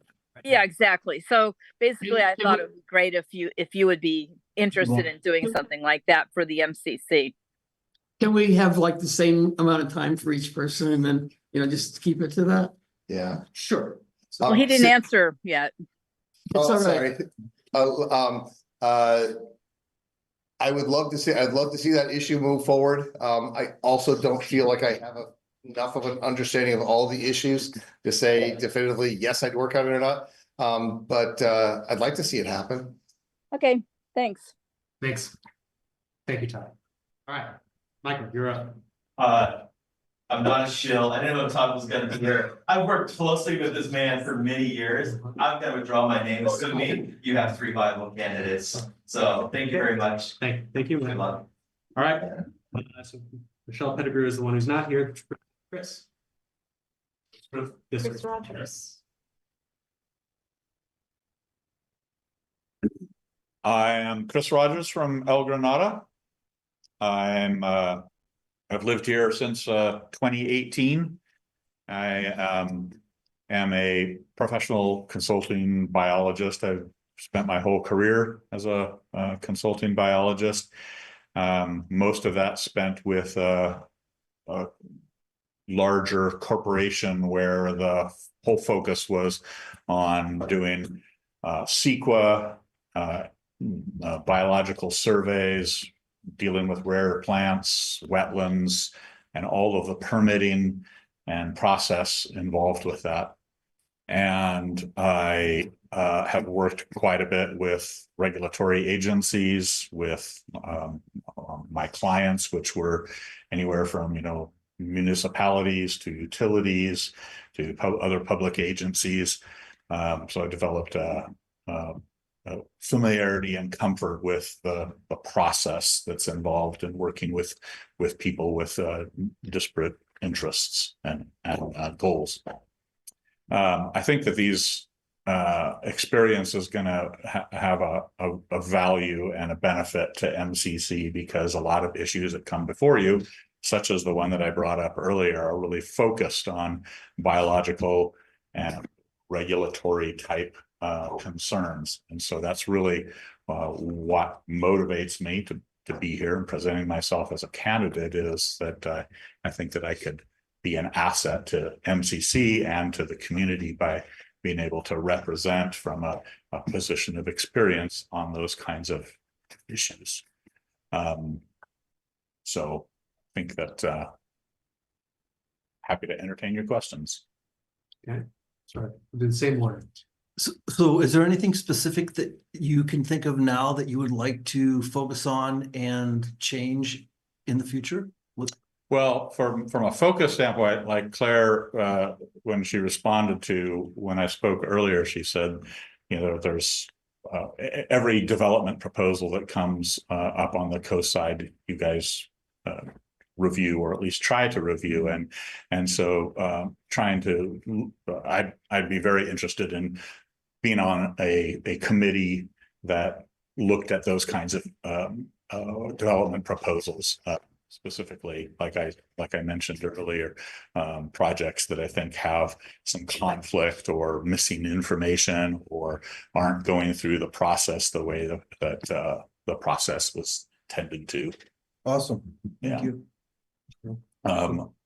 I would say very quickly then that's not the only thing that I'm interested in. I'm also interested in sea level rise and coastal erosion and those kinds of processes, and also continuing the focus on dark skies issues that Dan started. Awesome. Claire, Yeah. question? Kimberly? That question that I asked Todd about comfort with making decisions when something doesn't agree with your particular perspective. What's your comfort level and your thoughts on that? Well, I think you would find that I'm a passionate advocate for the issues that I'm most interested in, or feel that I have the most to contribute to and have the most experience with. But I'm also comfortable with deferring to the opinions or the prevailing opinion of the council, as well as the community at large, if it was contrary to what I thought was what my personal beliefs were. This is kind of a wild card question, but one of the things that perplexes me about the council process is that it can get messy, and that's, you know, important in some ways. But I'd like to find greater efficiencies in how we run our meetings, make them more productive and less time consuming, but, you know, adequate enough for the need. And so what are your thoughts on making us more effective and productive in terms of our time management and making sure the community is heard? Yeah, well, you do have a lot of weighty issues to consider, and making the best use of your time and making the best use of the public's time. You know, when I see an issue maybe getting discussed for 10 minutes, I think, well, that's 10 minutes times the 30 people who are here of their time that have just been consumed with that. I'm a kind of a recent adherent to the idea of bottom line up front, to, you know, get to the point, state what the point is, and then try to quickly move to what the resolution of the issue is going to be, and come to that discussion having already gone through the middle part of the discussion, either in your own mind or with other, you know, members of the community or your subcommittees and that sort of thing. Thanks. Dan, any questions for?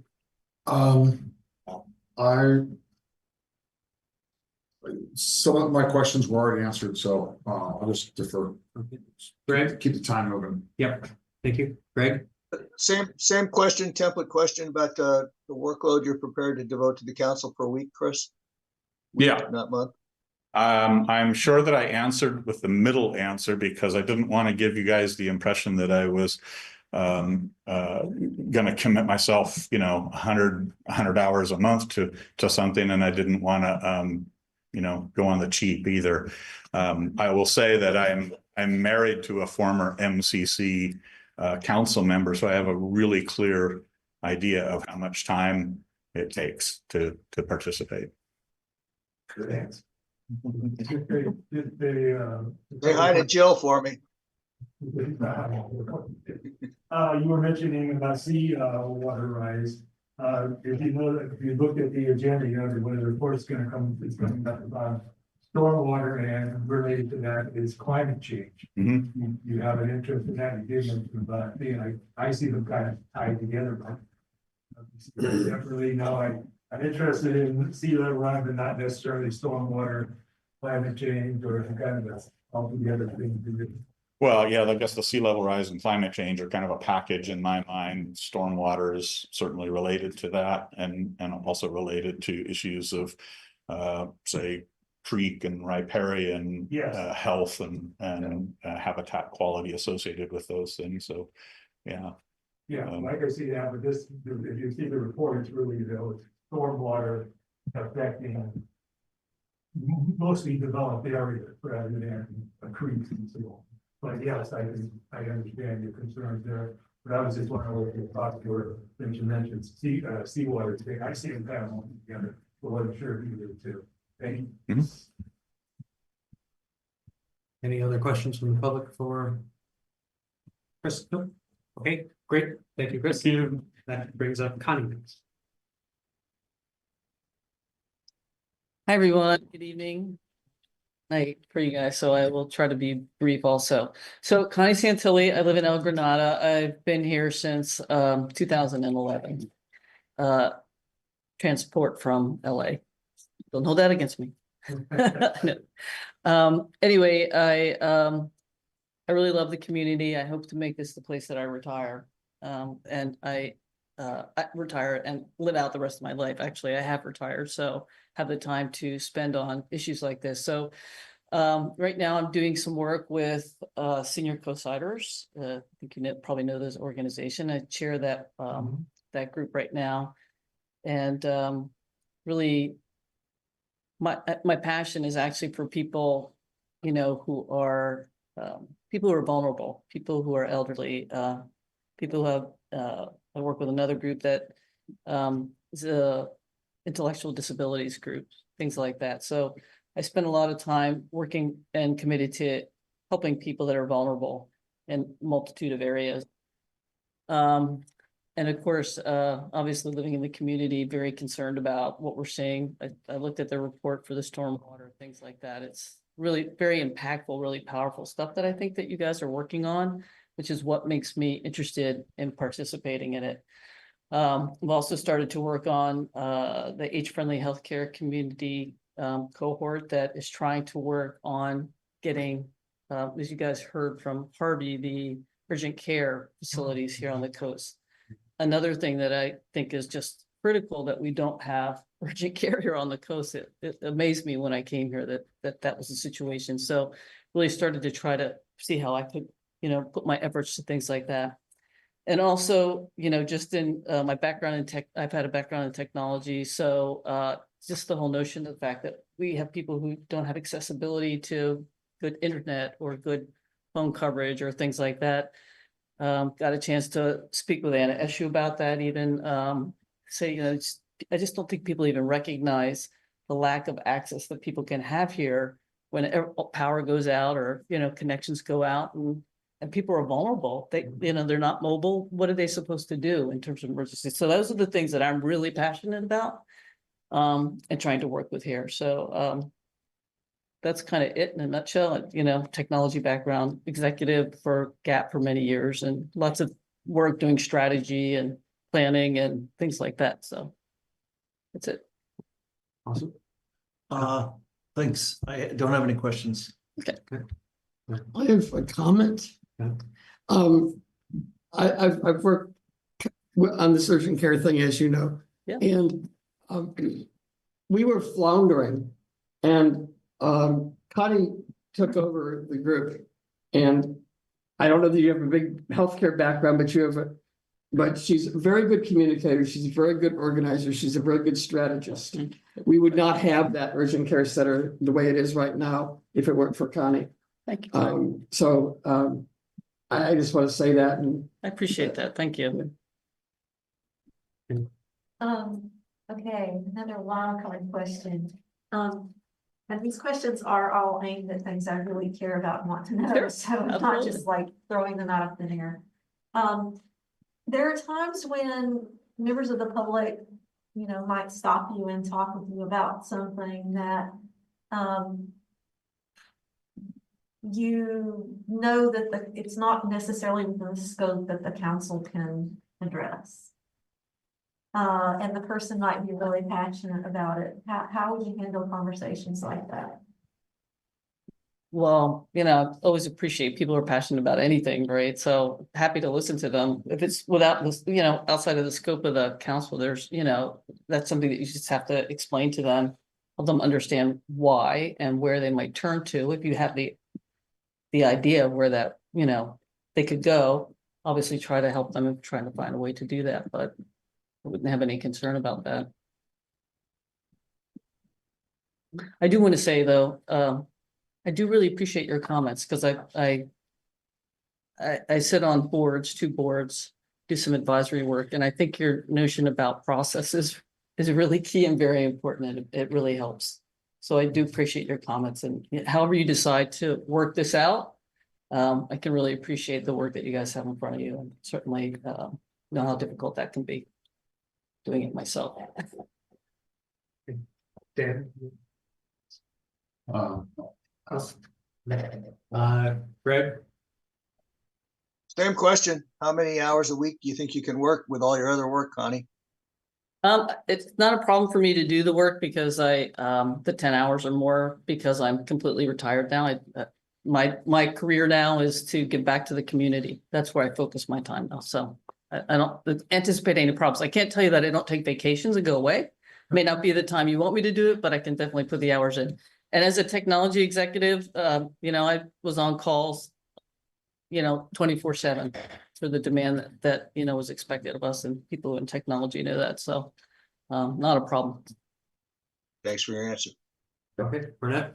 I want to ask you anyway, a lot of these things, there's a lot of engineering, Yep. other sciences involved. You feel comfortable you know, reading reports and stuff to have that? Yeah, I'm completely comfortable. I read a lot of that report. I was amazed at that stormwater report, how comprehensive that is. I can't say I understand everything, but I do the work to figure it out. Don't mind, you know, admitting I don't know everything. Yeah, but I'm sometimes not- people are see that and they kind of like, you know, turn off. Oh, no, it was just, I thought it was really amazing. And, you know, I live up on Almeria up towards Golden Gate, you know, the park up there. And to watch that stormwater come down the last couple of years, it's frightening. And so I think all of us that live it know it. And I was really pleased to see that report. I And live the on work. San Maria, so. Yeah, and the recommendations, it's just terrific. So really appreciate all that work that goes into it. Michael? You mentioned earlier, telecommunications and outages. Have you interfaced with, there's a group of people in Montera that are trying to work on that and redundancy of telecommunications and power issues. Are you aware of that group? Have you worked with them? I haven't worked with them, but I've read some of the stuff that they've published and what was amazing to me is when I got a chance to meet Anna Escher, which was through senior co-sider, she came and she started to represent the area. You know, it's amazing that people don't even realize that you can't get a landline. So when I moved here, it's not a possibility of a landline, right? You have to use cell coverage and, you know, they go out. And who's your carrier and where's the redundancy? So I was really amazed that even some of our leaders don't even understand the nuances, but I appreciate that because that group sounds like they've done some great work and I've read some of their stuff. So at least trying to. Yeah, need a lot more. Yeah. Absolutely. There is a telecommunication report out similar to the stormwater that you can see. Yeah. With the outlet, you know. That's great. That's really great. Any other questions or comments? Okay, thanks, Kevin. And that gets us to Kevin. I guess that's me at the end, right? Yes. Yes. Well, my name is Kevin Suchinsky. I have lived in El Granada with my husband for the last 20 years. I've lived in the area for about 30 years. We have a special needs puppy, so it kind of feels like we have a total child in our house at the moment. Most of my background is in community organizing, policy work. I have a career that I've built in public health and working in biotechnology. I have worked a lot in regulatory and compliance. I'm sorry, I'm wearing a mouth guard. It's making my my mouth a little dry. I really believe in this community. I love the community that I live in. I think that there's a lot of opportunity for more community members to be engaged in this process. I would like to see more outreach happen within the community. I feel like there are a lot of my neighbors that feel like things are often happening to them instead of with them. So I think that would be an area that I would like to focus on. I do think that, oh, thank you, actually.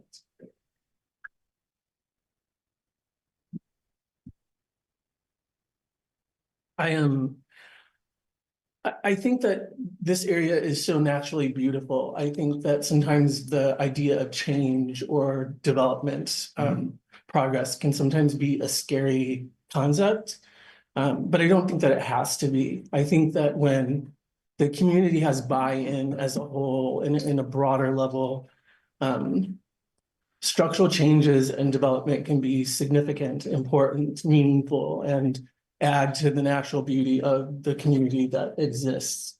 I think that there's a lot around nature and preserving nature and kind of, you know, what living on the coast side means.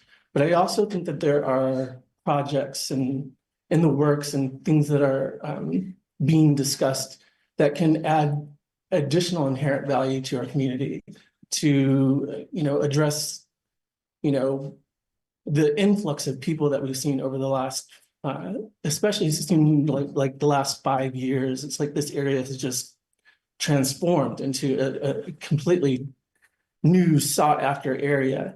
I mean, I remember when there were, you know, lots that would be for sale for, I don't know, $250, and there's a neighbor who just bought a lot of dirt for $750,000 to put a trampoline in for their kid. So I think that, you know, looking at the macro to the micro is really important, looking at the inherent value in our community, our property values, are important issues. Like I said, I am a regulatory and compliance person. That has been my background for the best part of 20 years.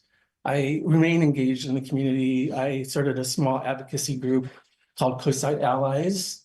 We stepped in to help Coastside Hope this year, like in a matter of 6 weeks. We found out that they had lost funding for some of their holiday programs. We raised close to $10,000 to be able to support them provide food for marginalized communities. And we're now doing a coat drive for Christmas.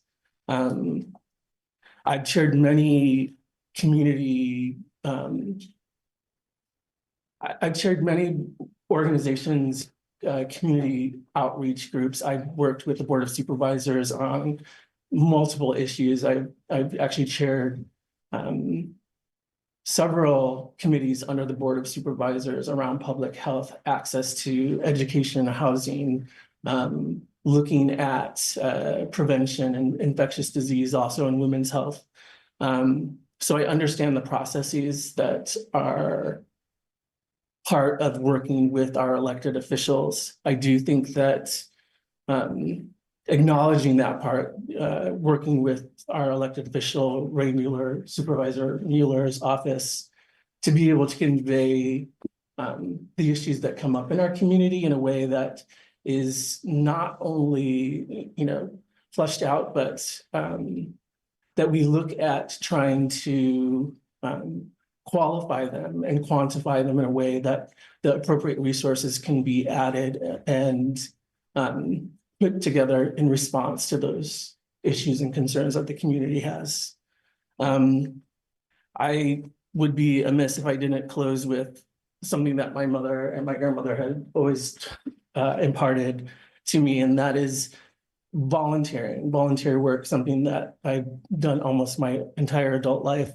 But volunteering is the rent that you pay for the space that you take up on Earth. So I answered the question that Gus is asking of everybody. I said 10 or more hours. I think I would put in the amount of work that needs to be done. I think I am here today because I would like to affect change in my community, and I think that I would take the appropriate steps. In terms of process, I admire your consistent pleas for a process. I think sometimes you can spend a lot of unnecessary time on the same topic or subject, and I think processes help to streamline that effort and create a more functioning and balanced work approach. Thank you for your consideration. Thank you. So if you could put one thing you'd like to change in our community, positive or negatively, what would that be? I think it would be the amount of people that this body reaches and how we do outreach. When I first moved here, I think it took maybe 6 years before I heard about the MCC or things that were happening that I could go to and articulate or voice a concern. So I think further outreach into the community, looking at different vehicles or different ways to reach people who maybe aren't on Nextdoor or don't have access to email or don't spend a lot of time on social media apps or the traditional venues that you use to, get stuff out there. I think that the more we can engage this very diverse group of community members and pull their opinions and their ideas into the conversation, the more reflective it would be of the diverse and unique community that we are. Awesome, thanks. Once again, this is sort of a comment, but Kevin has made a big effort to reach out to everybody on the council, as well as people who aren't on the council, just to get their opinion about what's going on. And I think maybe you can correct me on this if I'm wrong, but I think that seems to me to reflect the fact that you're a very people-oriented person, and that underlying a lot of what you're saying is a real concern for connection to other people. Is that one of your core things? Yeah, it is. I mean, I'm very passionate about a lot of things. I think I sought to live in El Granada in this unincorporated area for a reason. My husband and I love the outdoors. We love stargazing. We love, being able to, walk out our door and be just surrounded by, a reserve on one side and the ocean on the other. So there are many issues that I think that I would be passionate about, but I do think that community engagement and being able to grow the number of people who participate in this process would be invaluable to actually be able to go to our elected officials, which I have done. I have actually reached out to Ray Mueller prior to this process because I wanted some questions answered directly from him. I'm not intimidated by the people that work for us. They're there, to do what is intended to be the best for us. So I think that I am a people person, and I would have no problem, talking to somebody who shares different opinions or has different vantage points. I would always defer or respect the process that is in place. Kimberly, you asked a question about, somebody coming up to you, talking to you about, something that you couldn't answer or was outside of your purview. Like my neighbor answered, I think anybody who's passionate about anything in our community, I would talk to, but I would always defer to the process and make sure that I wasn't misleading anybody. But at the same time, I would use my time in the community, which I spend a lot of time actually in the trenches doing the work, to engage as many community members as possible.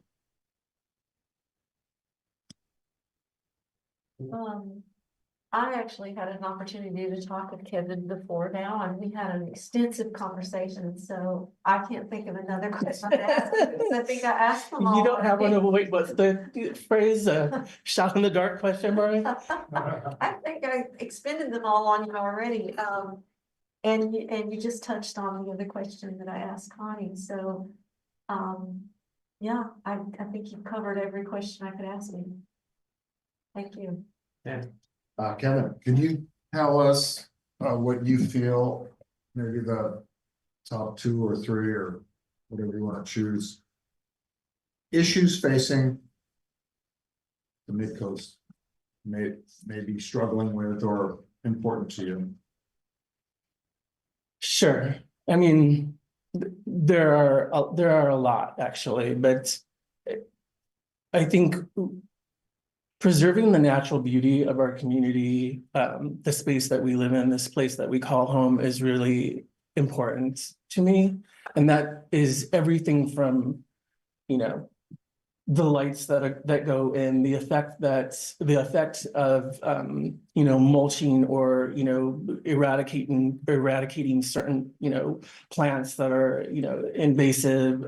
All of that interests me in that I want to preserve the natural beauty that is here, that exists. In addition to that, I think that there are a lot of perspectives and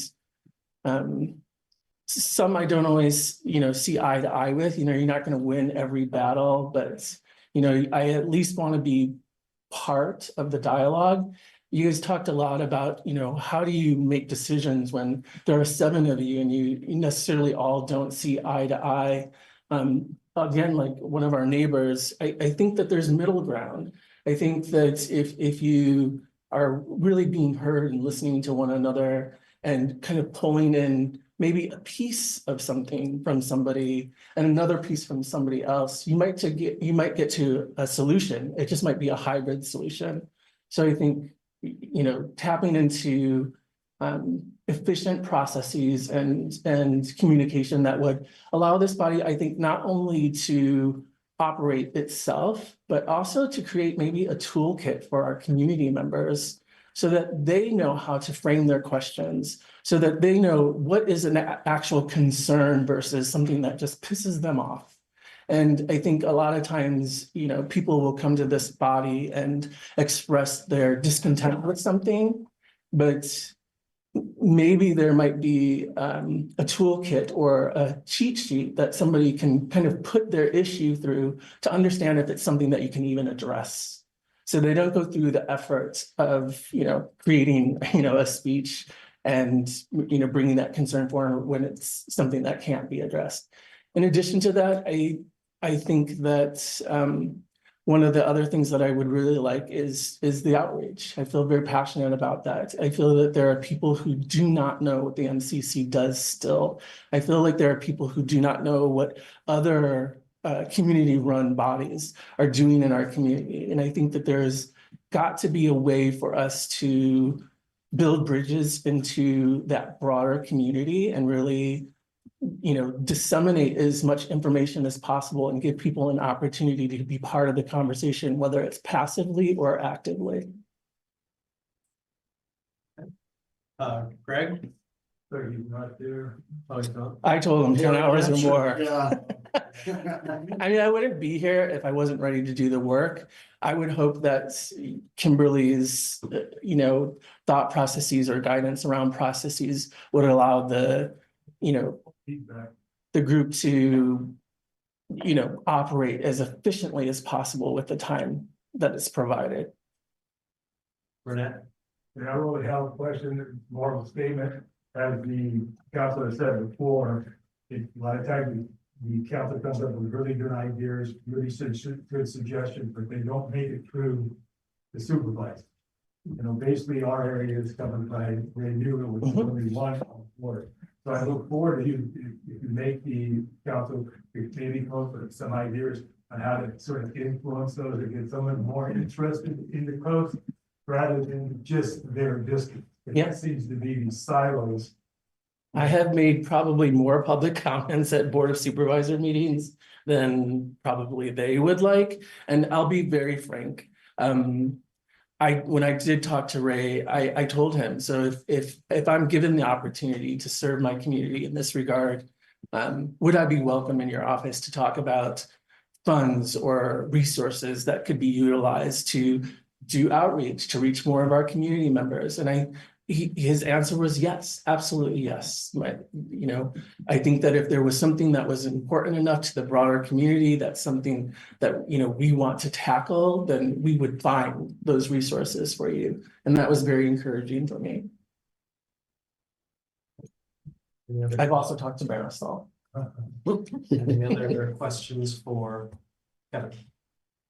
Okay, so our field is winnowed to 6. 4 of which we have heard from, 2 of which are not. Can I sit here. down? Yeah, sorry, yes, you can. Thank you, yes. Thank you. I would propose that I can just quickly read the couple highlights from the applications of the 2 people who aren't here.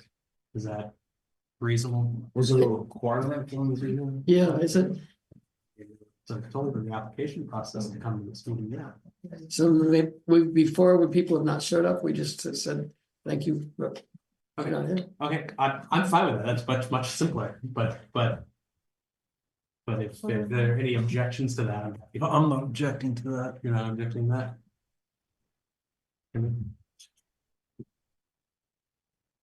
Not necessarily. I guess I'm still. We haven't come to the point where we've decided what the next step is, and I want to know what the next step is, because if we're not voting tonight, I'm assuming. I would like to vote tonight. Yeah, we are. Maybe. I would like to vote. I would like to vote on the applicants we're going to recommend. Yes, I agree. And we're sure that we're within the window. Yes, Yes, because the action won't happen until January, so it's absolutely without the. Did anybody tell any of these people that didn't show up that was okay, that we would still consider them? You didn't. I didn't. Do you want to cover your ass I and guess- just read those things? Yeah, I guess that's the Remember, the other. county posted a flyer that said, "Come to this meeting." You remember Yeah, that? it said it has to come. Oh, the flyer doesn't say- Application process. Okay. They need to be clear. You have to be here. Yeah. Marisol sent an email as well. Yes, yes, and Marisol sent. Okay, so they were notified. There's That's all I plenty of wanted to notice they need to be here, yes. Okay. I would. And we did not receive an email from them saying, hey, I can't be there because of such and such. So we got one, one of the two people actually sent that. So they have a prior commitment, I can't make it. But then they left it at that, right? Yes. So they're gone, yeah. So they acknowledged that, took them out of the, It was- They acknowledged it, so they prior commitment can't make it, that's all it said. okay. I would propose that we, for purposes of voting, I would propose that each of us identify who we think the three people who should have the seats are. And the three who don't should be our alternates, I think. And there's no particular number of alternates have or not have, so I would just assume, I would designate those three people as alternates. And frankly, see of those three, like who stays kind of connected, and whoever that is pole position for whenever the next opening is. Rather than try to rank them as alternates, I would just like observe. Are you going to ask us to? Are you going to ask us to cast 3 ballots each and send them to you? I was actually just gonna say to name your three like out loud, but if people prefer to write them down and email them to me, I think it's more polite to submit it as was done 6 years ago. You know, in a written form. That's how it was done. Yeah. I don't think it was, but it's fine if we do it. I think it was done both ways. Well, so there was that question I asked at the beginning of what is our comfort level with 4 appointees on the council as a majority of the council? I still think that's an important question to answer. I mean, I think there's, But- like, there's a statutory. But does process. answering We it get to- make any difference? I think it does make a difference, you know, I could see that at some point we could say you can only, you know, bring on 2 people at a time or something. No, I don't think there's anything like that. I think we're okay. I think that's, Yeah, I think that's, I mean, this is a process. There's a statutory process. If there isn't an election, then this is how it's done. Like, I don't think we can say, well, we don't like that. I mean, we could say we don't like that, but I think that doesn't affect anything in terms of what actually happened. Especially because some of the elections we've had have been uncontested. So it's practically an appointment almost there too. I mean, you just can't go into that. It gets too crazy. Okay, so we're foregoing one problem to solve another is basically Yes. what we're doing. Right. Okay, I'm dropping that. You're trying to say something for that? I just wanted to make a general comment. I think everybody's been great. I think you guys got a real tough decision. Yes. Oh, very much. Yes, I think that is Very much. absolutely true. It's Okay. very, very. Okay, so now apparently it has been said, we've done it both ways, by written and by oral. So I would just like to go around and get a sense from okay, Lisa's got her hand up. Lisa, go ahead. Oh, I just want to say I'm thrilled at how this has gone from where it was to where we are now. And I think you got 4 good people. And even though, you know, I felt strongly that the council should vote, you know, and get it down to the exact number, I think you're even fine just saying, look, we got 4 good people, pick 3, please, to the supervisor. I think we should probably vote, but yes. Okay. You're not proposing to. Yes. Yes, I agree with everything you said. Yes. But I think we should actually. Fine question. You're not proposing to submit names who people did not come to be interviewed, are you? No. Correct. Okay, thank you. Okay, so what I would like to do then is just go around the council now, and do you want to do this orally or written? I thought you just said we were doing it written per Greg's request. No, I didn't. No, I just didn't. No, I didn't. So we're not. I've heard both types.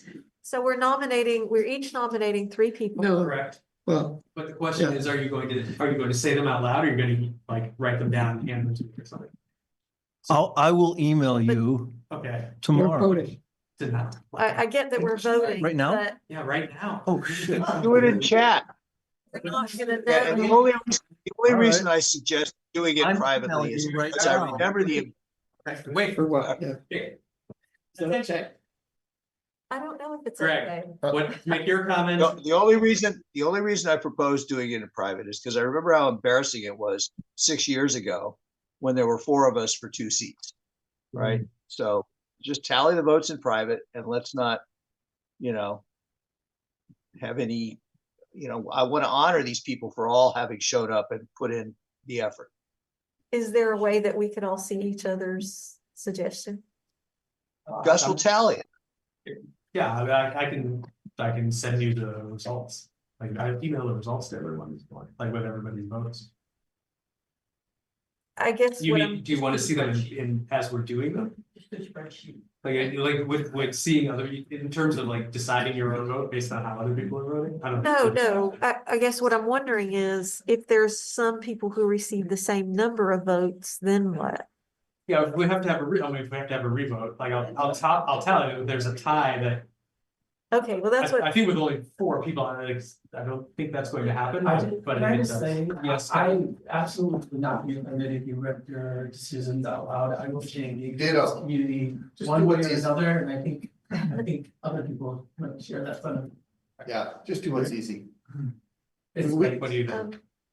I'm okay to honor Greg's request if you want. Same, get her done. Yeah. You're gonna make the decision. All right, I'm gonna make this, I'm gonna honor Greg's decision, we're gonna do it written, I will tally it up. So. I did it. I'm done. I did. So you text me like, how many? No, I'm emailing you. Are you emailing me? You want you want a text or you want an email? Whatever. I just Can need I to know just which put thing it- I'm checking. Put it in the chat. Yeah, Or just email the you. chat. No, then everybody can see that. No, it's do it. No, you address the chat to one person. I already did. Oh, you did yours. Okay, great. Oh, yeah, we could have done that. All right, hang on, let me just make a. That's right. I don't know if you want to know, but Lisa's had her hand up. Yes, Lisa? You're getting me confused. Are you gonna finish this tonight or are you gonna go? Yes, finish this tonight. Thank you. We're doing it now. Is it raining yet? I hope not. Hope we can get out of here before the rain hits. I rode my bike, All right. but I'm okay with that. Open. I've got a 227-page stormwater report to read to you tonight. Yep, we're looking forward to that. Okay. This is. Right.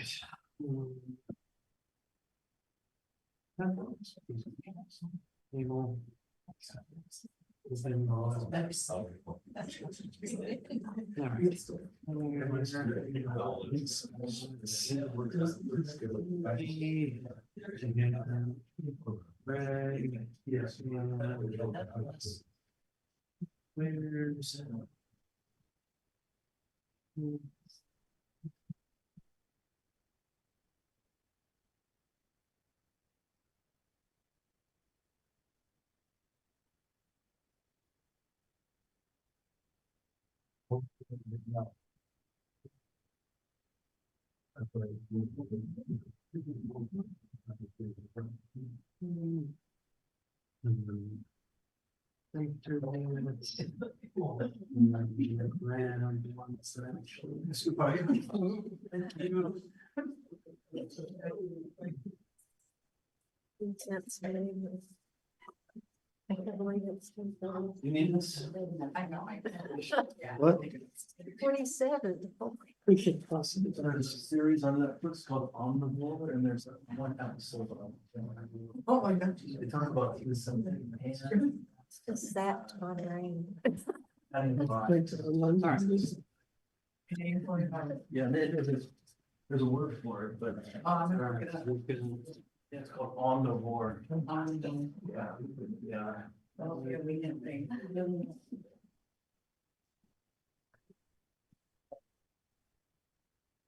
Let's see, you send me yours by text? Email. Email, all right.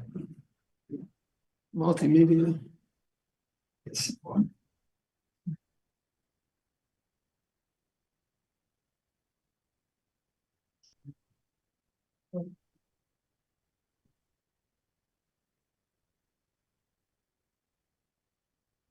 And. Ooh.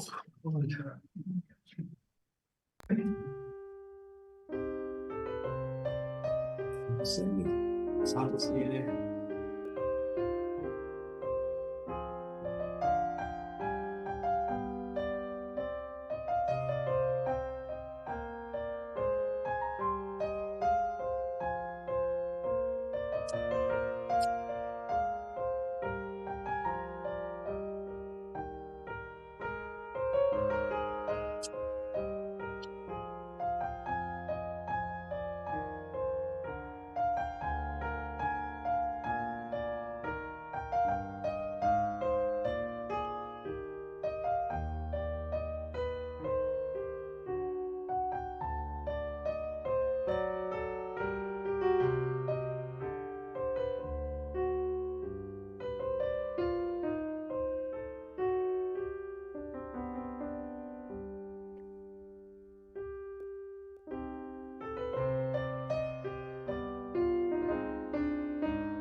have results.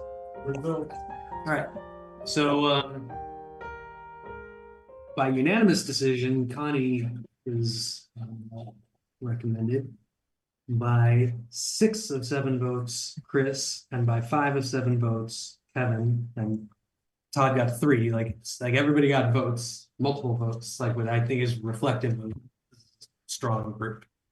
So so that's what we've done. I'll send the spreadsheet to on the council. But yes, you're about to say something. Say it. Well, I was gonna ask the letter then, that the letter of recommendation that names the candidates and presents it to the supervisor, is that already drafted or? So I did one the last time this happened, and if I can find it, I'll send it to you. Yeah. And you can change the date. Yeah. It's on MCC letterhead. Oh, yeah. Change the date and the names and just send it over. Fantastic. Okay, let me see if I can find this right now.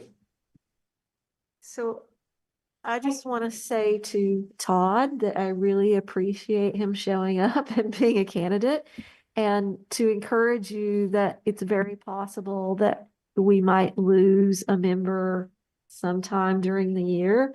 And if that should happen, I would really like it if you are still open to stepping onto the council at some point. Thank you.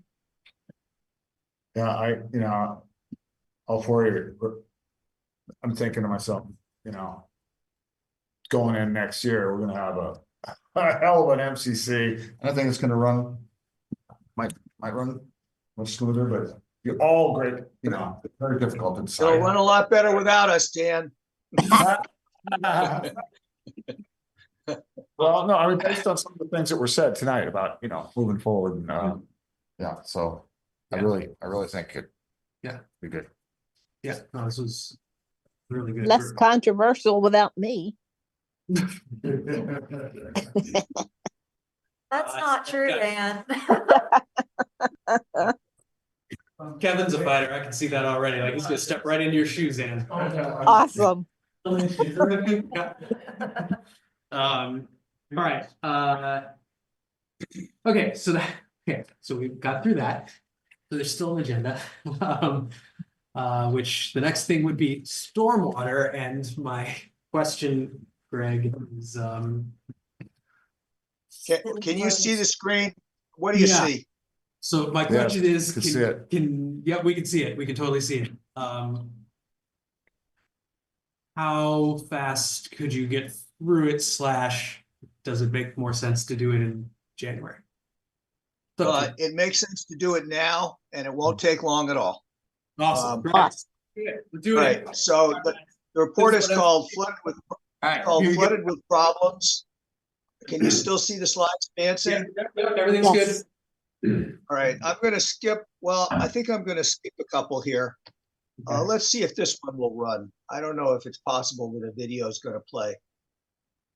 Can you see this video? Yes. Yeah. Oh my God. Nashville, North Carolina. That was weird.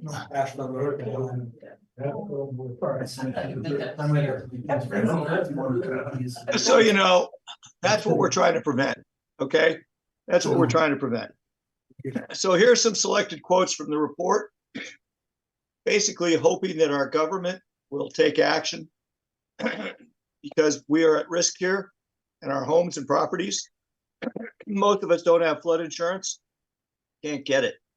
One of the interesting comments that was made to me, because everybody thinks about adding more culverts and drainage, making water move faster, is that given the advent of climate change and atmospheric rivers, we're going to need more wetlands than we have already destroyed. And that's an important observation for Half Moon Bay and also for the people of 2nd Street in Montera and also for Quarry Park. So I'm just going to say that I hope this report motivates people to get realistic and do something about stormwater. One of the things that surprised me was that science is now admitted to itself that it is not adequate and it's been wrong. And I got this from a retired director of NOAA and the National Weather Service who was in charge of science and public policy. And he pointed me to this National Academy of Science study that just came out this year called Modernizing Probable Maximum Participation. And I'll summarize it in regular English. It says we've been estimating extreme precipitation wrong. We knew we were doing it wrong, but it didn't matter until climate change. And it's now going to take 10 to 15 years to fix. So what we need to change in planning is to define the level of risk we're willing to live with. And that's not what's being done now. They talk about a 10-year storm, but what's the probability of flooding you would be willing to live with in your residence over, let's say, 20 years? Define that, and then you can answer the question of what storm you're using. Because this arbitrary use of a 10-year storm, which is a fiction these days, our 10-year storms are what 50 and 100-year storms used to be. And the second thing we need to do, besides calculating the risk we're willing to accept, is to consider the entire watershed. And if you read the report, you'll see this is something already done, for instance, in roads, okay, by Caltrans and Cal Forestry, but we don't consider the watershed. So it's not just what you do on the top of the hill, it's how it affects the bottom of the hill. And then, of course, they've got to do a bunch of work for the next 10 or 15 years to fix the real science data. The most recent we got, it's called an atlas, is 10 years out of date, and that's the best. So what I see where we are is I have been reaching out to people who helped me write this report, gathering their permission to be identified as contributors and supporters, and that's underway. And I would invite any member of the community to contact me or us if they want to be listed as a supporter. I already know who the contributors are. If somebody adds something to the draft and I could add it in, I'd be glad to do that. And then I'm also soliciting council and community comments by this meeting. So I know you haven't read it. It's long. We did have an executive summary. If you find something you think ought to be changed, bring it to my attention. And I think we have to bring this back to the council in January, as Gus said. But by the time we do, I hope we have pretty good agreement on what we're going to say. I've already gotten extensive written comments from CCAG, from the guy at the National Weather Service. I mistyped that. It should be NWS, and a sewer engineer. I've got 3 other civil engineers who previously had supplied me the information. They've agreed to comment on the draft. And then there's a handful of other engineering firms, geologists and hydrologists that I haven't heard back yet. And I plan on revising the report for what they tell me, because we don't want this to be just ranting. We would like this to have some evidence basis behind it. So we've done a draft where I compiled the submissions by people like Burnett, who wrote virtually the entire El Granada chapter, the people on 2nd Street in Montera, people in Roosevelt Beach, et cetera, et cetera. And Scott introduced me to that. I should comment, I included Half Moon Bay in here for a few reasons. We all share the same sewer system. That sewer system is overloaded. And the reason it's overloaded is primarily excess inflow and infiltration from Half Moon Bay. So we've got to work with them to fix their problems down there, because they are our problems. The details are in the report. I also included Moon Ridge and Ocean Colony specifically because they're such a great example. Ocean Colony went through the exact same storm and didn't have a problem. Moon Ridge is right across the highway, and they were flooded out of their houses. The difference is the design and maintenance of the stormwater system, which the Homeowners Association did, and which Mid-Penn Housing in the county did not require to be done properly in Moon Ridge. So it's a wonderful contrast to show that it can be done, if you do it right. The next thing I propose to do, after gathering comments from the council, the community, and the rest of those contributors, is to prepare a draft to send to the local agencies. And that I include the Sewer Authority Midcoast, Granada Community Services District, Half Moon Bay, certainly, Montero Water and Sanitary District, whoever else I'm forgetting. And then that draft, I think, as I've raised before, should go through a peer review process. Chris Rogers has already given me names of 3 firms I could use. I have another 6 names. I would suggest this next council's decision is to choosing a firm. I don't think it'll even cost $3,000. Maybe I'm wrong. But then after we get that review, I think then we're on solid ground to submit it to the county. which leaves us with getting something done, gathering momentum. And this is where Kevin could come in handy too. We need to outreach the community at several levels of government, Half Moon Bay, the county, the Regional Water Quality Control Board, etc. CCAG, don't forget them, to agree on what can be done when. They are spending money to do the thing right in South San Francisco and Orange Park. Whether we can get the same kind of money or our share of it remains to be seen. And that's it. I will stop sharing the screen. So that's what I propose for the process. I think the report goes really well with coffee and biscotti. I have a question for Greg. Yeah, I want to do questions from the council first before, so questions from the council. Greg. Kimberly. So, sorry, my computer went out. So at this juncture, so I haven't read the report yet. But I'm looking forward to reading it. My question at the next meeting, is it the thought that we would then ask our questions and post our comment on the content? We have an interesting Brown Act opportunity here because I will no longer be on the council. So as far as I'm concerned, I can take comments from the council and put them into the report and distribute it back to you in January.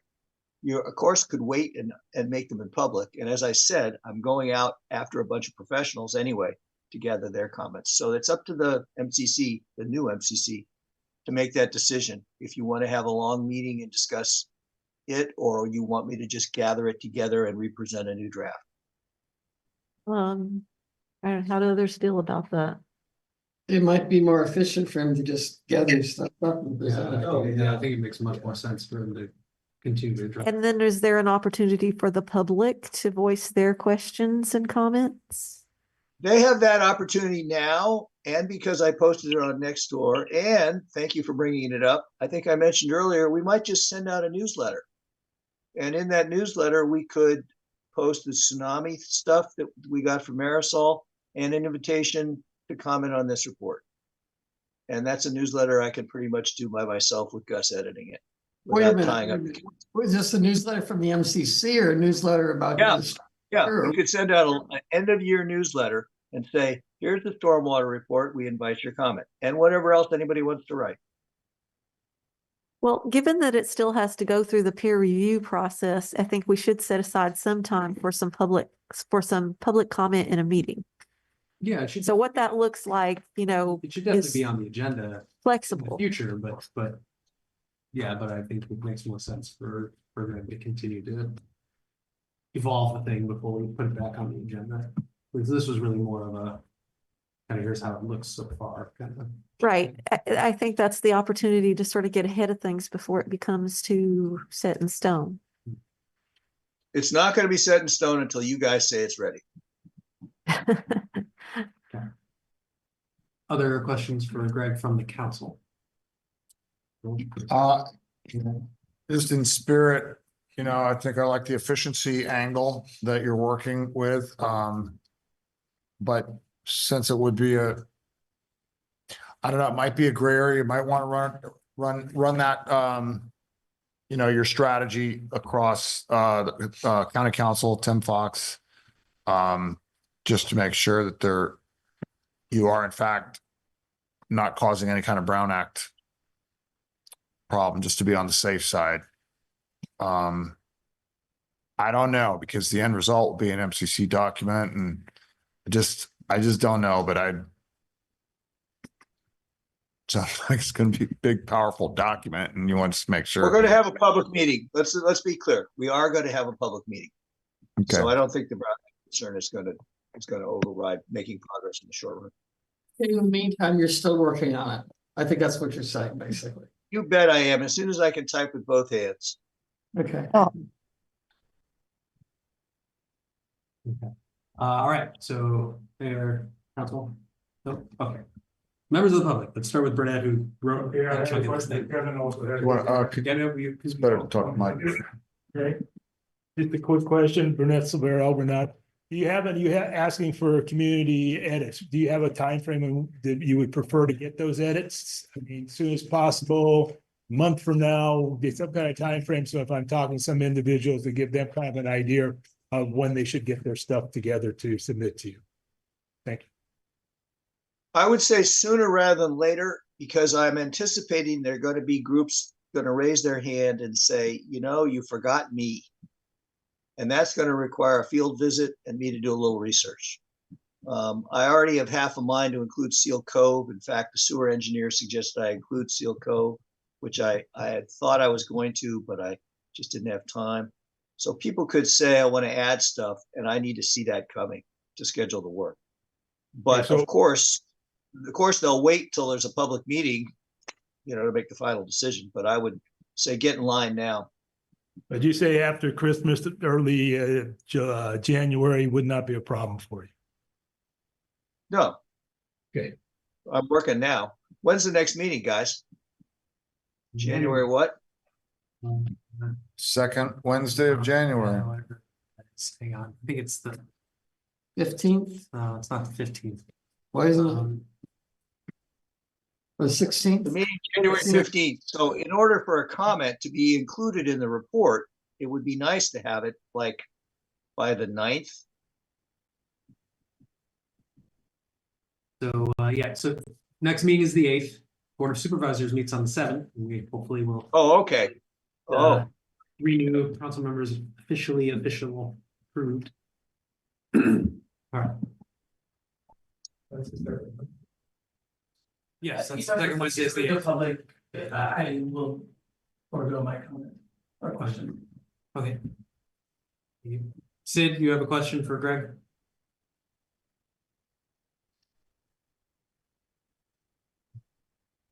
You're muted if you're trying to talk.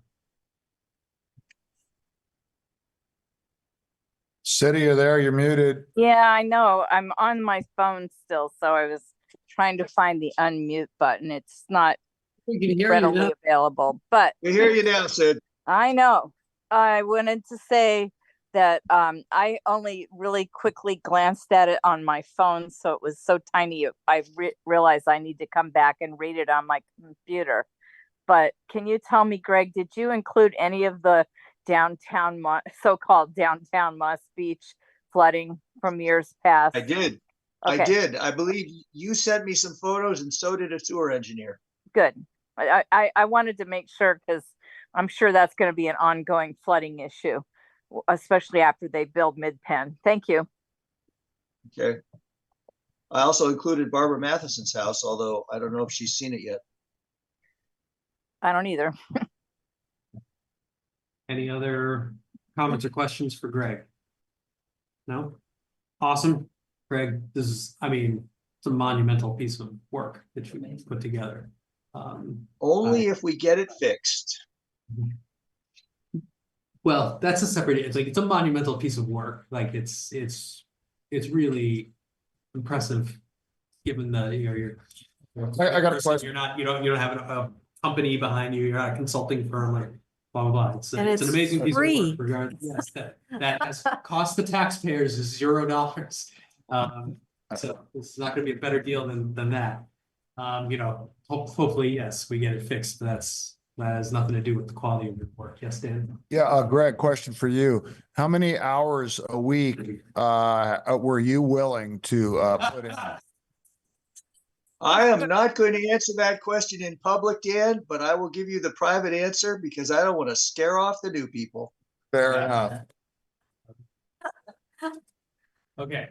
All right, then I think we're closing that agenda item, which then gets us. Good job, Greg. We pulled the council. Thank you. So, Oh, remember that? yeah. I was gonna bring. In the spirit of time, I thought I'm gonna, in the spirit of time, I'm gonna make a motion that we approve the Caltrans letter. I second. Okay, great. I would make a motion subject to finding the right person at Caltrans to send it to. Yes. Well, Yeah. that was. Yeah, okay. You accept that friendly amendment? Yes. Fantastic. Okay. Do we have any? I second the motion. We already had the motion and it's been seconded and now the amendment has been accepted. So yeah, unless there's any discussion, let's go for the roll. Gus, Yes. Scott, Yes. Claire, Yes. Dan, Yes. Ann, Yes. Greg, Yes. and Kimberly is a yes. Fantastic. All right, anybody have any council activity they want to talk about in 5 seconds or less? I delivered Well- half one Bay City Council, last on the. Did they say thank you? Yes, they did. It was very nice. Awesome. So just for clarity, next steps on this process.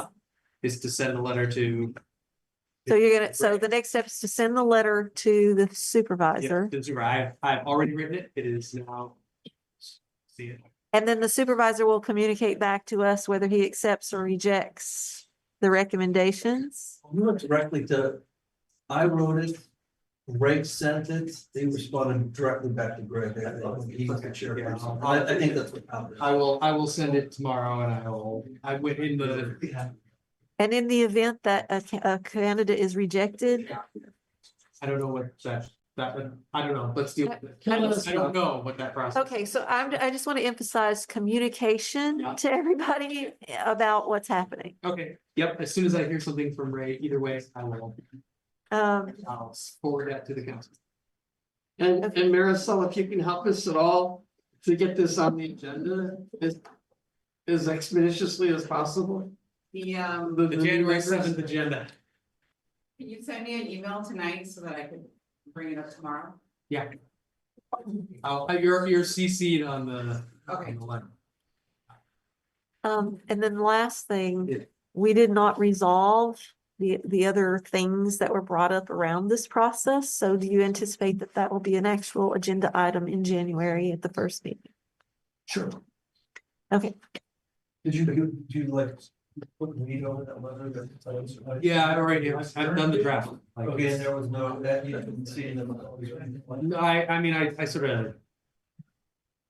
I mean, I didn't like copy it exactly, because there are some things about alters and actually applied to us, so I used it as a jumping off. It says, tonight, December 11th, 2024, the Midcoast Community Council conducted a public meeting to interview candidates for the 3 open positions on the MCC. Both council members and community members had the chance to hear from the candidates and ask questions, and the council voted, and the top 3 vote there's were as follows. Kevin. Midcoast Council is requesting your approval of selected candidates and for their term of service to begin upon approval by the board of supervisors. Are we adjourned? Wait, You add an alternate? yeah, that's what I was. Yeah, add gonna the ask. alternate. Add the alternate. To add the alternate. Okay. Okay, I'll make that edit and then, does anybody have any other, The person that the respondent said she couldn't make it here, should we ask her if she'd like to be well, be considered an alternate, like we can sort of communicate, you can be an alternate. I had somebody that I desperately wanted to be on the council and they didn't show up twice.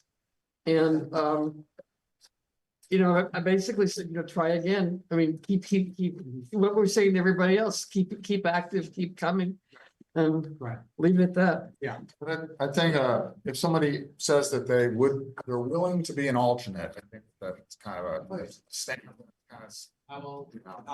Todd, I'm gonna add you to this letter as an alternate. We hope to see more of you. Okay, so before we adjourn, there was one thing I wanted to mention really fast, for informational purposes, and that is at the Coastal Commission meeting on Friday, there's an item related to the naval base at Pillar Point Harbor, for installation of a new antenna, which would be a medium-sized golf ball, similar to the large golf ball, an additional one. So,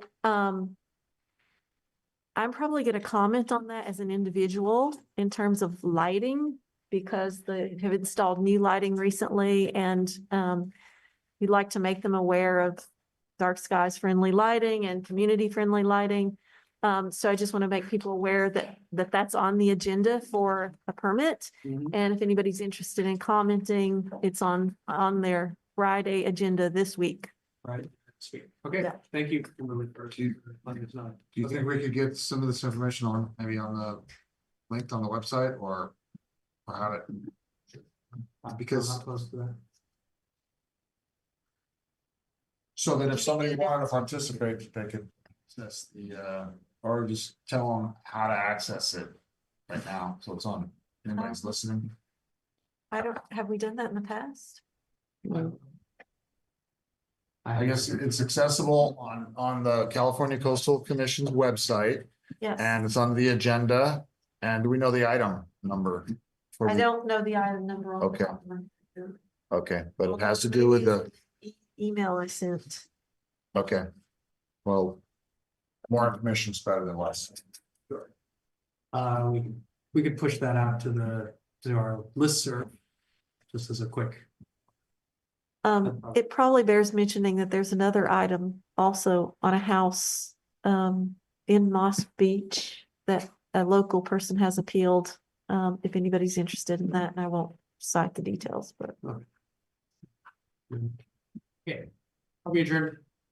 Yeah, yes. Yes. Great, awesome. Love you guys. Thanks for hanging in there.